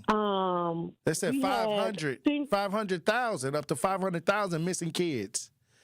Yes, it was a ridiculous number of children missing. We had immigrants coming by the bus loads and having stand-in places and getting food stamp cards and things of that nature. And so Biden let them in. Now Trump is killing them to get them out. You know what I'm saying? So I feel like this. I didn't vote for either one of them fools. I didn't vote for Biden. I didn't vote for Kamala. I didn't vote for Trump. And at this rate, if we had to do it all over again, I still wouldn't vote for either one of them. You would have sat on the couch. So my mind ain't changed. No, my mind ain't changed at all because I feel like both sides is playing the game, and we just collateral damage. You know what I'm saying? Right. So I wish that people would stop acting like black people so worried about Trump. It's ridiculous. They worried about ICE. It's ridiculous. When our community, we ain't never even found out who hung the black man in the tree. And Brookfield. Recently. Yes. So how we, and now we look on, I'm listening to your show, and we got the elderly code. Before the code, the elderly had the bed bugs. I mean, terrible. I don't even understand why anybody could tell anybody in our community to shut up when we got all of this stuff going on. You know, so I just wanted to say that. Well, they don't want you to pay attention to that. 100%. They want you to get out there and jump on them front lines. They want you to keep up with the agenda. And not only that, Tory, ain't nobody talking about China. They worried about ICE. What y'all gonna do when China be running the streets and capturing us? But anyway, I'm gonna let you go. Have a great day. Hey, all right, Pat. I don't know about. I don't think the United States gonna let no other country invade and be successful. Now they can buy up all the property. They can buy up all the property. Now I know a lot of people from outside the United States own a lot of property here. But they'll let go of them nukes before they. I mean, hey, I don't think it's gonna be like that. I don't think that America let somebody just take over. You know what I mean? Like without pushing that button. If it's that bad. But I understand, Pat. Like I said, there's a lot of concerns in our communities, and we got a lot of things that we have to fully address in the village. And I agree, and I understand exactly what you was trying to say. But there was a video that I wanted to get to that was sent. This is a family friend from Kawanda. Kawanda sent this video in. This is a family friend out of where's this video out of?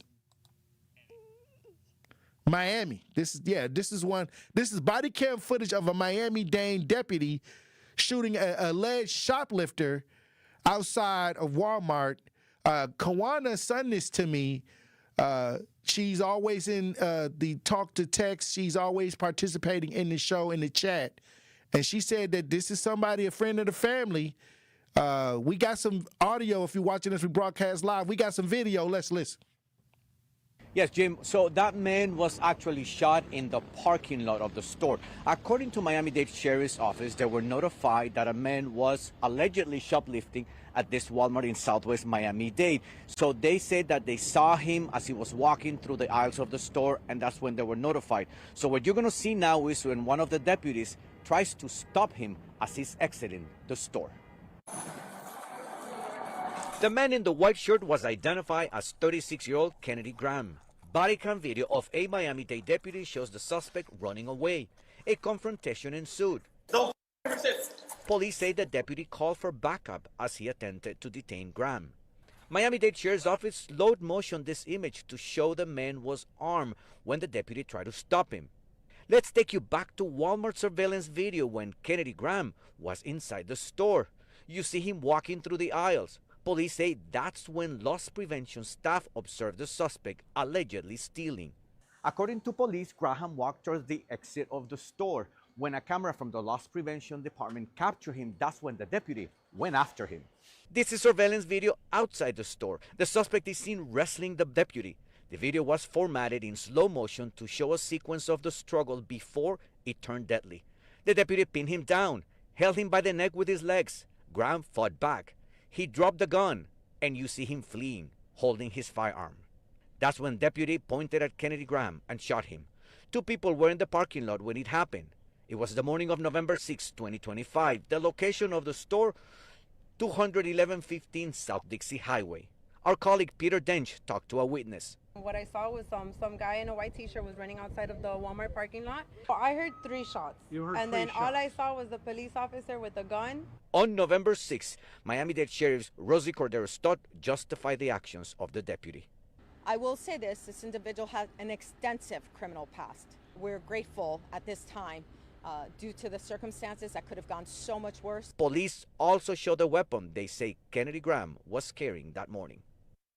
All right. Well, if you get clear that the officer he got up off the ground, he was running, he got shot trying to flee. And this is what I'll say is they're going to justify this because he had a gun. And just like with Alex in Minnesota, they showed the gun with him too. So they're saying that, oh, these people had guns. I don't know if the one here in Miami had a legal registration on it.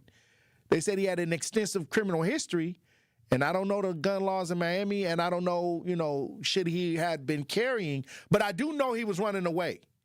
If you're running away, are you considered a threat?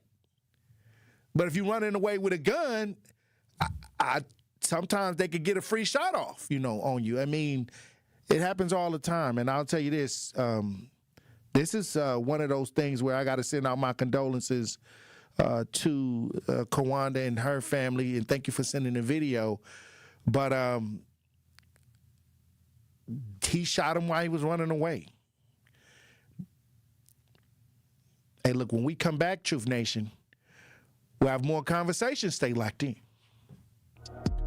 The Tory Lowe Show returns after this on 1017 The Truth app, and 1017thetruth.com. People don't realize that glaucoma is one of the leading causes of blindness. Because there are often no early symptoms, nearly half of those with glaucoma may not even know they have it until vision loss has occurred. I was diagnosed with normal tension glaucoma in July of 2020.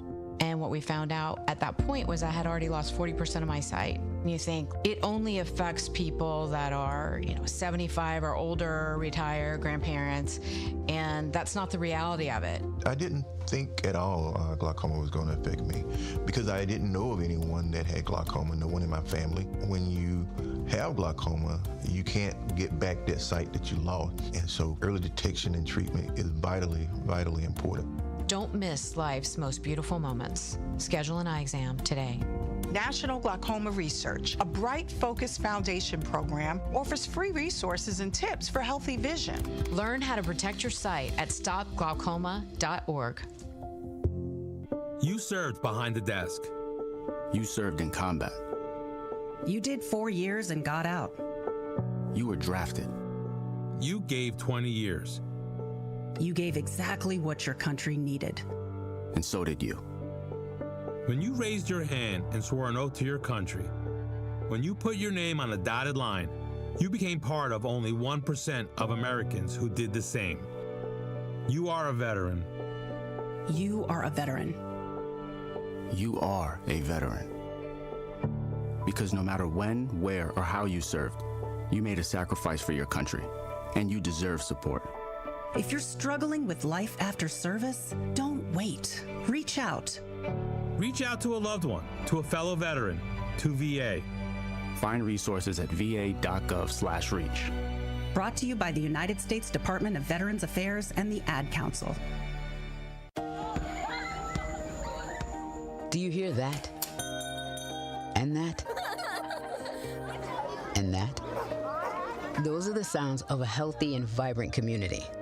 And to this United Way volunteer, nothing sounds better. They're the sounds of children being given greater chances to succeed in school. The sounds of neighbors receiving the support needed to overcome challenges, both big and small. They're the sounds of families gaining access to quality health care and nutritious food for their tables. And they're the sounds of members of our community who've benefited from United Way's financial education programs. See, wherever there's a need in our communities, there's a United Way. People working together to respond and growing the good for everyone. United is the way. So join us by getting involved or giving back. Learn more at unitedway.org. This is the Bloomberg Black Business Beat, brought to you by FidelityWealthManagement.com. Ryan Coogler's Sinners notched 16 nominations at this year's Academy Awards, making history as the most nominated film in Oscar history.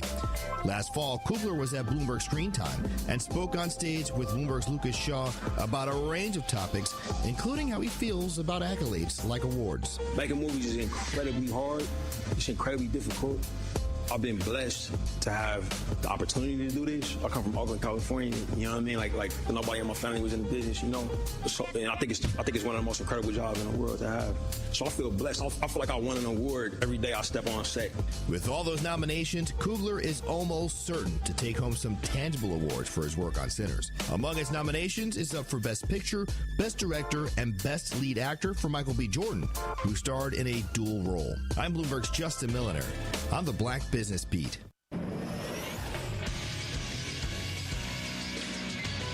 This Associated Bank Sports Center update on 101.7 The Truth is powered by ESPN Milwaukee. I'm Andrew Zimmel.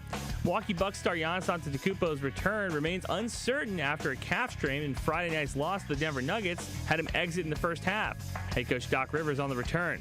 So MRI has revealed exactly what we thought. You know, there's no timetable, calf strain, and really no timetable for return. Marquette Golden Eagles Hoops is back in action tonight, returning to the Pfizer Forum to face off against the Creighton Blue Jays. The last time the two teams matched up, a 25-2 run by Creighton sealed the victory for the Blue Jays. Marquette has not won a game outside of Pfizer Forum this season. Tip-off is set for 8:30 p.m.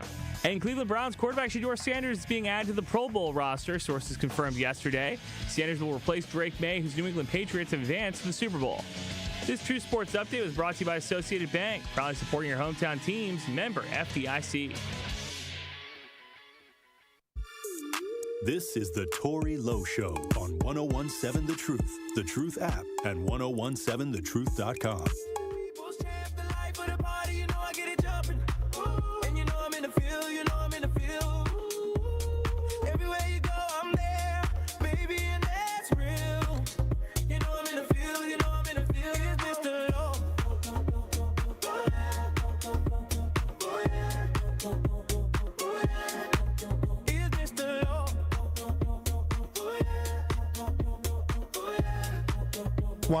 .7 The Truth.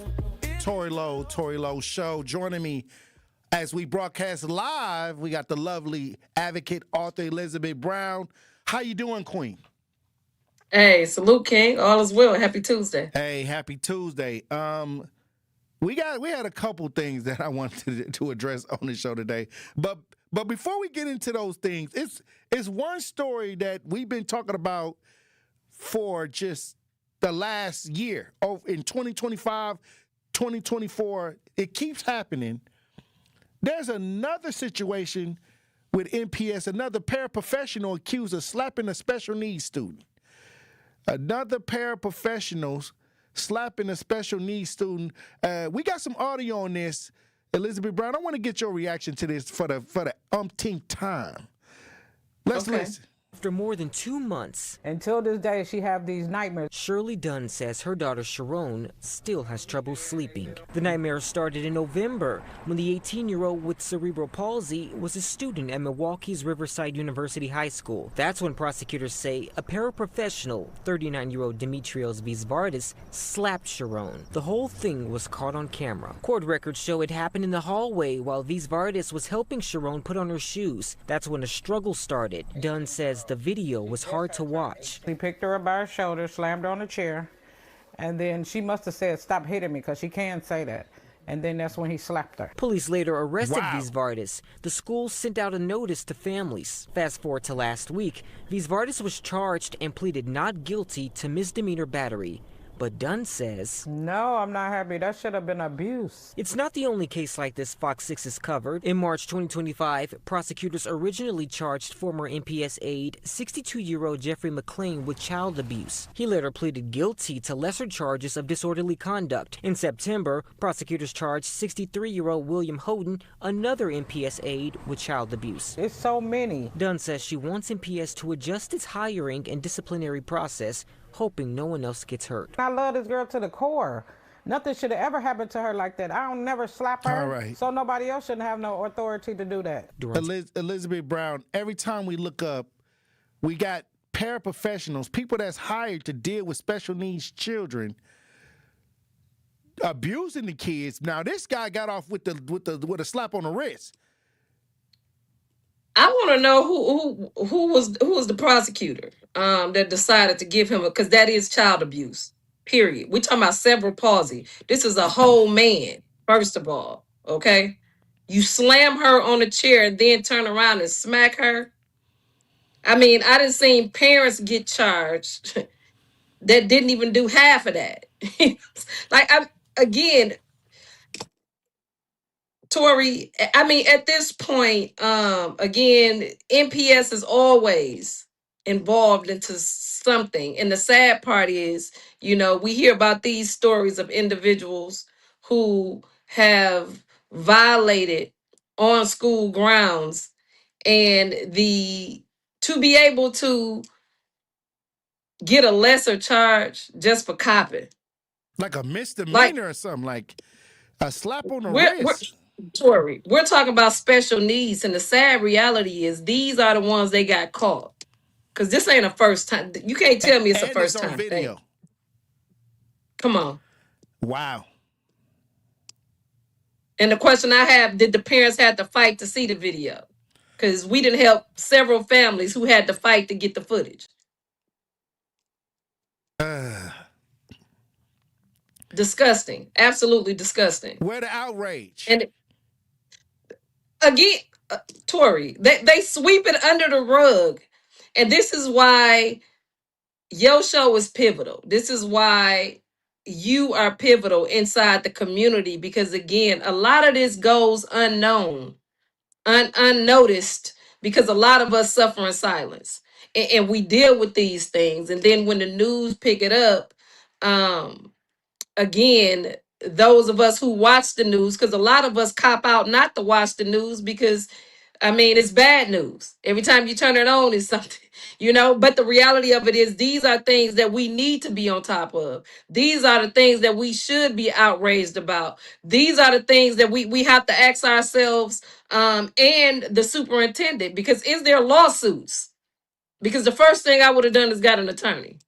Okay? Well, because she was again, on the this news is without on the attorney, so she ain't even probably got that far. She was probably that part shocked that the still charges. He got a slap on the wrist for hitting a child that was disabled. With cerebral palsy. That's a felony assault. That boy. Not only did he slap her, Tory, he slammed her on a chair. Slammed her in the chair. And she said, "Don't hit me no more," and he smacked her. This is a whole man. Now, come on. They're supposed to be a professional. Again, when we saying that they taking away the professional titles from nurses and, individuals like that. Professionals shouldn't be nowhere with somebody abusing special needs children. This is a monster. Also, we got the situation with they're trying to press for tougher landlord penalties. A lot of people sleeping without heat. A lot of people ain't got hot water. And the elders is back on. It's early. It's January, and the elders is back on the news again in the freezing cold, talking about the conditions that they living in right here in the city of Milwaukee. Absolutely. And they should be. The sad reality is how, I just don't understand how we or anybody can fix their mouth and say leave.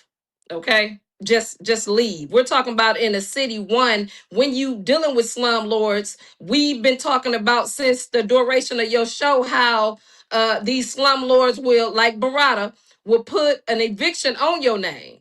Okay? If you have an eviction on your name, it's hard to get other housing. 1, 2, the amount of us that own property is little to none.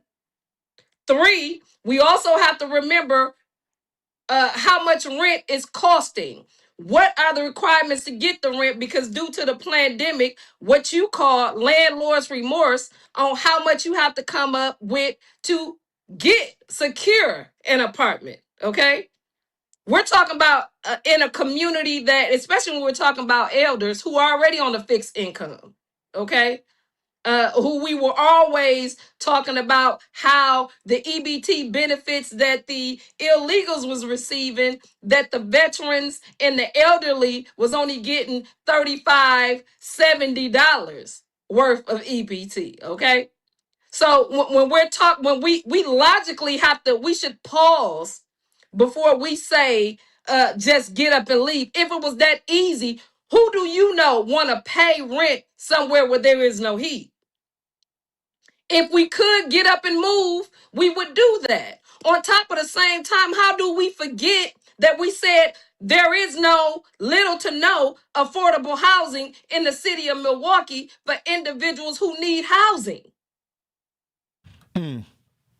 Well, Elizabeth Brown, all I can say is they worried about ICE. Come on. But the elders is in the room ice cold. Tory, you can tell a lot about a community, how they take care of the babies and the elderly. You understand what I'm saying? And how individuals can fix their mouth because you are able to make certain moves. Again, individually, we're talking about a collective, and we have to get out the individual ideologies. And it's always individuals who is disconnected, you know what I'm saying, from the community that will tell you to forget about or just get up, pick your stuff up, and leave. If it was that easy, it'd have been done. It's not that easy. But again, if you was out here boots on the ground, you would know that. Well, the thing is, when I talk about just different ideas, you can go across the board and you can see that the empathy for what's going on in the community is not there. You know, like you don't see that people like, okay, how can we get together? How can we put a stop to this? You know, how can we organize and make sure that we're protecting the village? And this is why I say in 2026, we got to repair the holes in the village. And that starts with us making sure that if we're going to live here, raise our families here, build our dreams in this area, we got to all do something. We all got to contribute to making sure that we all can become as successful as we should be, and our children have a future. And you don't always have to sit back and just watch everything collapse, because many times if you're watching it collapse, you're just waiting on your turn to fall through the to fall through the boards, to fall through the ceiling. Because you up next. Yeah, absolutely. You up next. If it's happening all around you, it's only a matter of time before you next. Absolutely. And like I said, those of us who understand the dynamics, who have more years behind us than we do in front of us, we up next. So again, people have to really understand what's really going on. And if you're not a part of the problem, then if you're not a part of the solution, you are the problem. You know, and in our community, again, we're worried about everything else when we lack everything. You know what I'm saying? Like, we have so many fires burning in our community that our focus should be right here, right now. What can you do to change what tomorrow looks like, not only for yourself, but for somebody else? Well, look, when we come back, Elizabeth Brown, I want to get your final thoughts on the show today. Truth Nation. Stay locked in right here on Tory Lowe. Don't touch that dial. The Tory Lowe Show will be right back on 1017 The Truth, The Truth app, and 1017thetruth.com. Get the beat of the Bucks straight from a fan favorite and Bucks legend. Welcome to the fantastic voyage. Marcus Johnson, the captain of this vessel. Tap into Here District with Marcus Johnson, a Bucks Plus audio production. My first mate, Chris Johnson, the only father and son tandem. Your weekly pulse on the Milwaukee Bucks and conversations with the biggest names in basketball. This week on the pod, Marcus and Chris talk to Bucks legend Terry Cummings. Find Here District now on bucks.com/plus, the Bucks app, or wherever you get your podcast. Life's better with Drive My Way from American Family Insurance, because we know it's more than just a car. It's your escape pod, your adventure mobile, your memory maker. And we help protect the dreams that drive you. Personalize what you pay for auto insurance and you could save between 10 and 35%. American Family Insurance. Get a quote and find an agent at amfam.com. Products, pricing, and availability vary based on the way you purchase insurance and by state. Unsafe driving behaviors may increase your rate. American Family Mutual Insurance Company, SI, and its operating companies, 6000 American Parkway, Madison, Wisconsin. Here's a dose of reality. Driving under the influence of prescription painkillers is just as illegal and just as deadly as driving drunk. In fact, there are nearly 2,000 drug-related crashes every year in Wisconsin. Help prevent drug driving, and let's achieve zero preventable deaths on Wisconsin roadways. Driving on pills kills. Sponsored by the Wisconsin Departments of Health Services, Transportation, and Justice. Dad's gonna be far side, good. What should I do with my dress? Do little wiggles. The slate's coming in. What does it feel like when you're down or having a bad day? It feels sad, like you just don't want to do anything. All my little emotions in my head is just running crazy. I don't know what to do. As a teacher or coach, do you ever feel overwhelmed supporting kids' mental health? I had never experienced players being so down that they can't even participate. He's just in tears in the huddle. I didn't know what to do. Teachers need tons of help. Kids Mental Health Foundation offers educational materials to help guide conversations with our students. It's so important that we are constantly educating ourselves. It's the same as the CPR class to me. We're trying to save a life here. The Kids Mental Health Foundation has free tools and information developed by experts, because kids' mental health starts with all of us. Scan the QR code or check out kidsmentalhealthfoundation.org to get started. My name is Adrienne, and I was hurt in a car accident. What Gruber Law Office has done for me was made me feel safe. It didn't cost me anything, just one call, that's all. Injured? Call Gruber Law Offices today. One call, that's all. Prizes, exclusive experiences, even cash money. You want it? We've got it. Find a list of all contests and official rules by visiting truthcontests.com. That's truthcontests.com. This is the Tory Lowe Show on 1017 The Truth app, and 1017thetruth.com.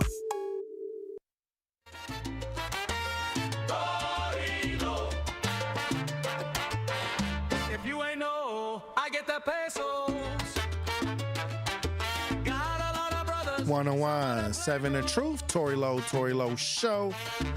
Joining me as we broadcast live, advocate author Elizabeth Brown. Elizabeth Brown, they saying that TikTok then switched hands back into American hands. A lot of people complaining that the new algorithm, they got to figure it out.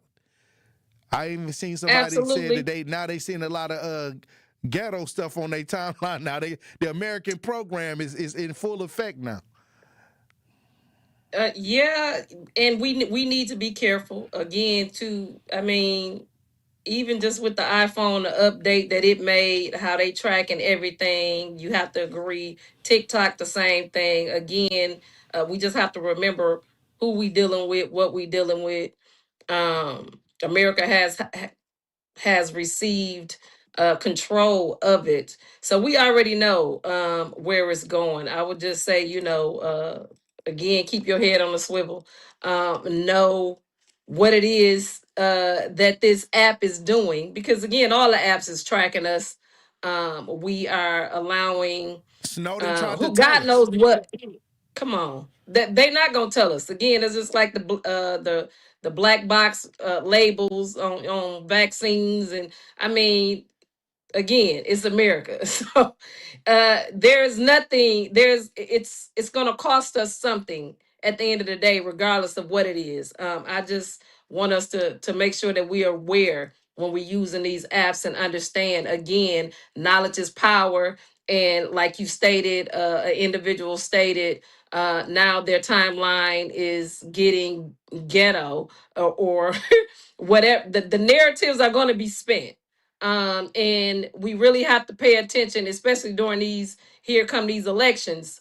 Right. They didn't gain control. I found that on TikTok, you can put in world news, because a lot of the information that we're not receiving, that America don't allow to come in, because we know it's a conglomerate and they control really what it is Gatekeep. that we do see. Right.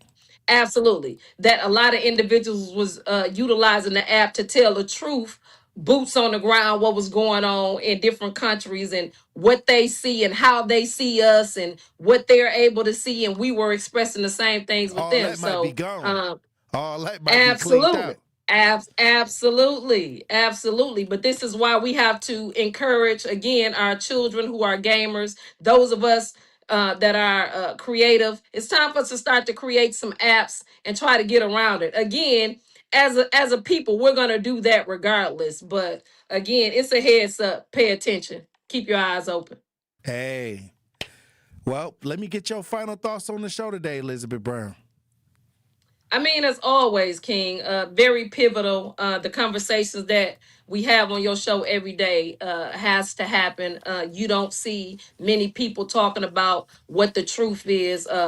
Many people caught up in the distractions that they allow us to see to try to trigger our trauma, to get us up and out so we can get violated on, as if we haven't been violated enough, but to get us to be the battle ram again on these agendas. But the reality of it is, thanks to your show and the openness, because again, your show is a show that make people think, open people eyes up, where we understand that anytime you feeling like you have to choose a side and that side don't benefit you or the people that you represent, you've been tricked.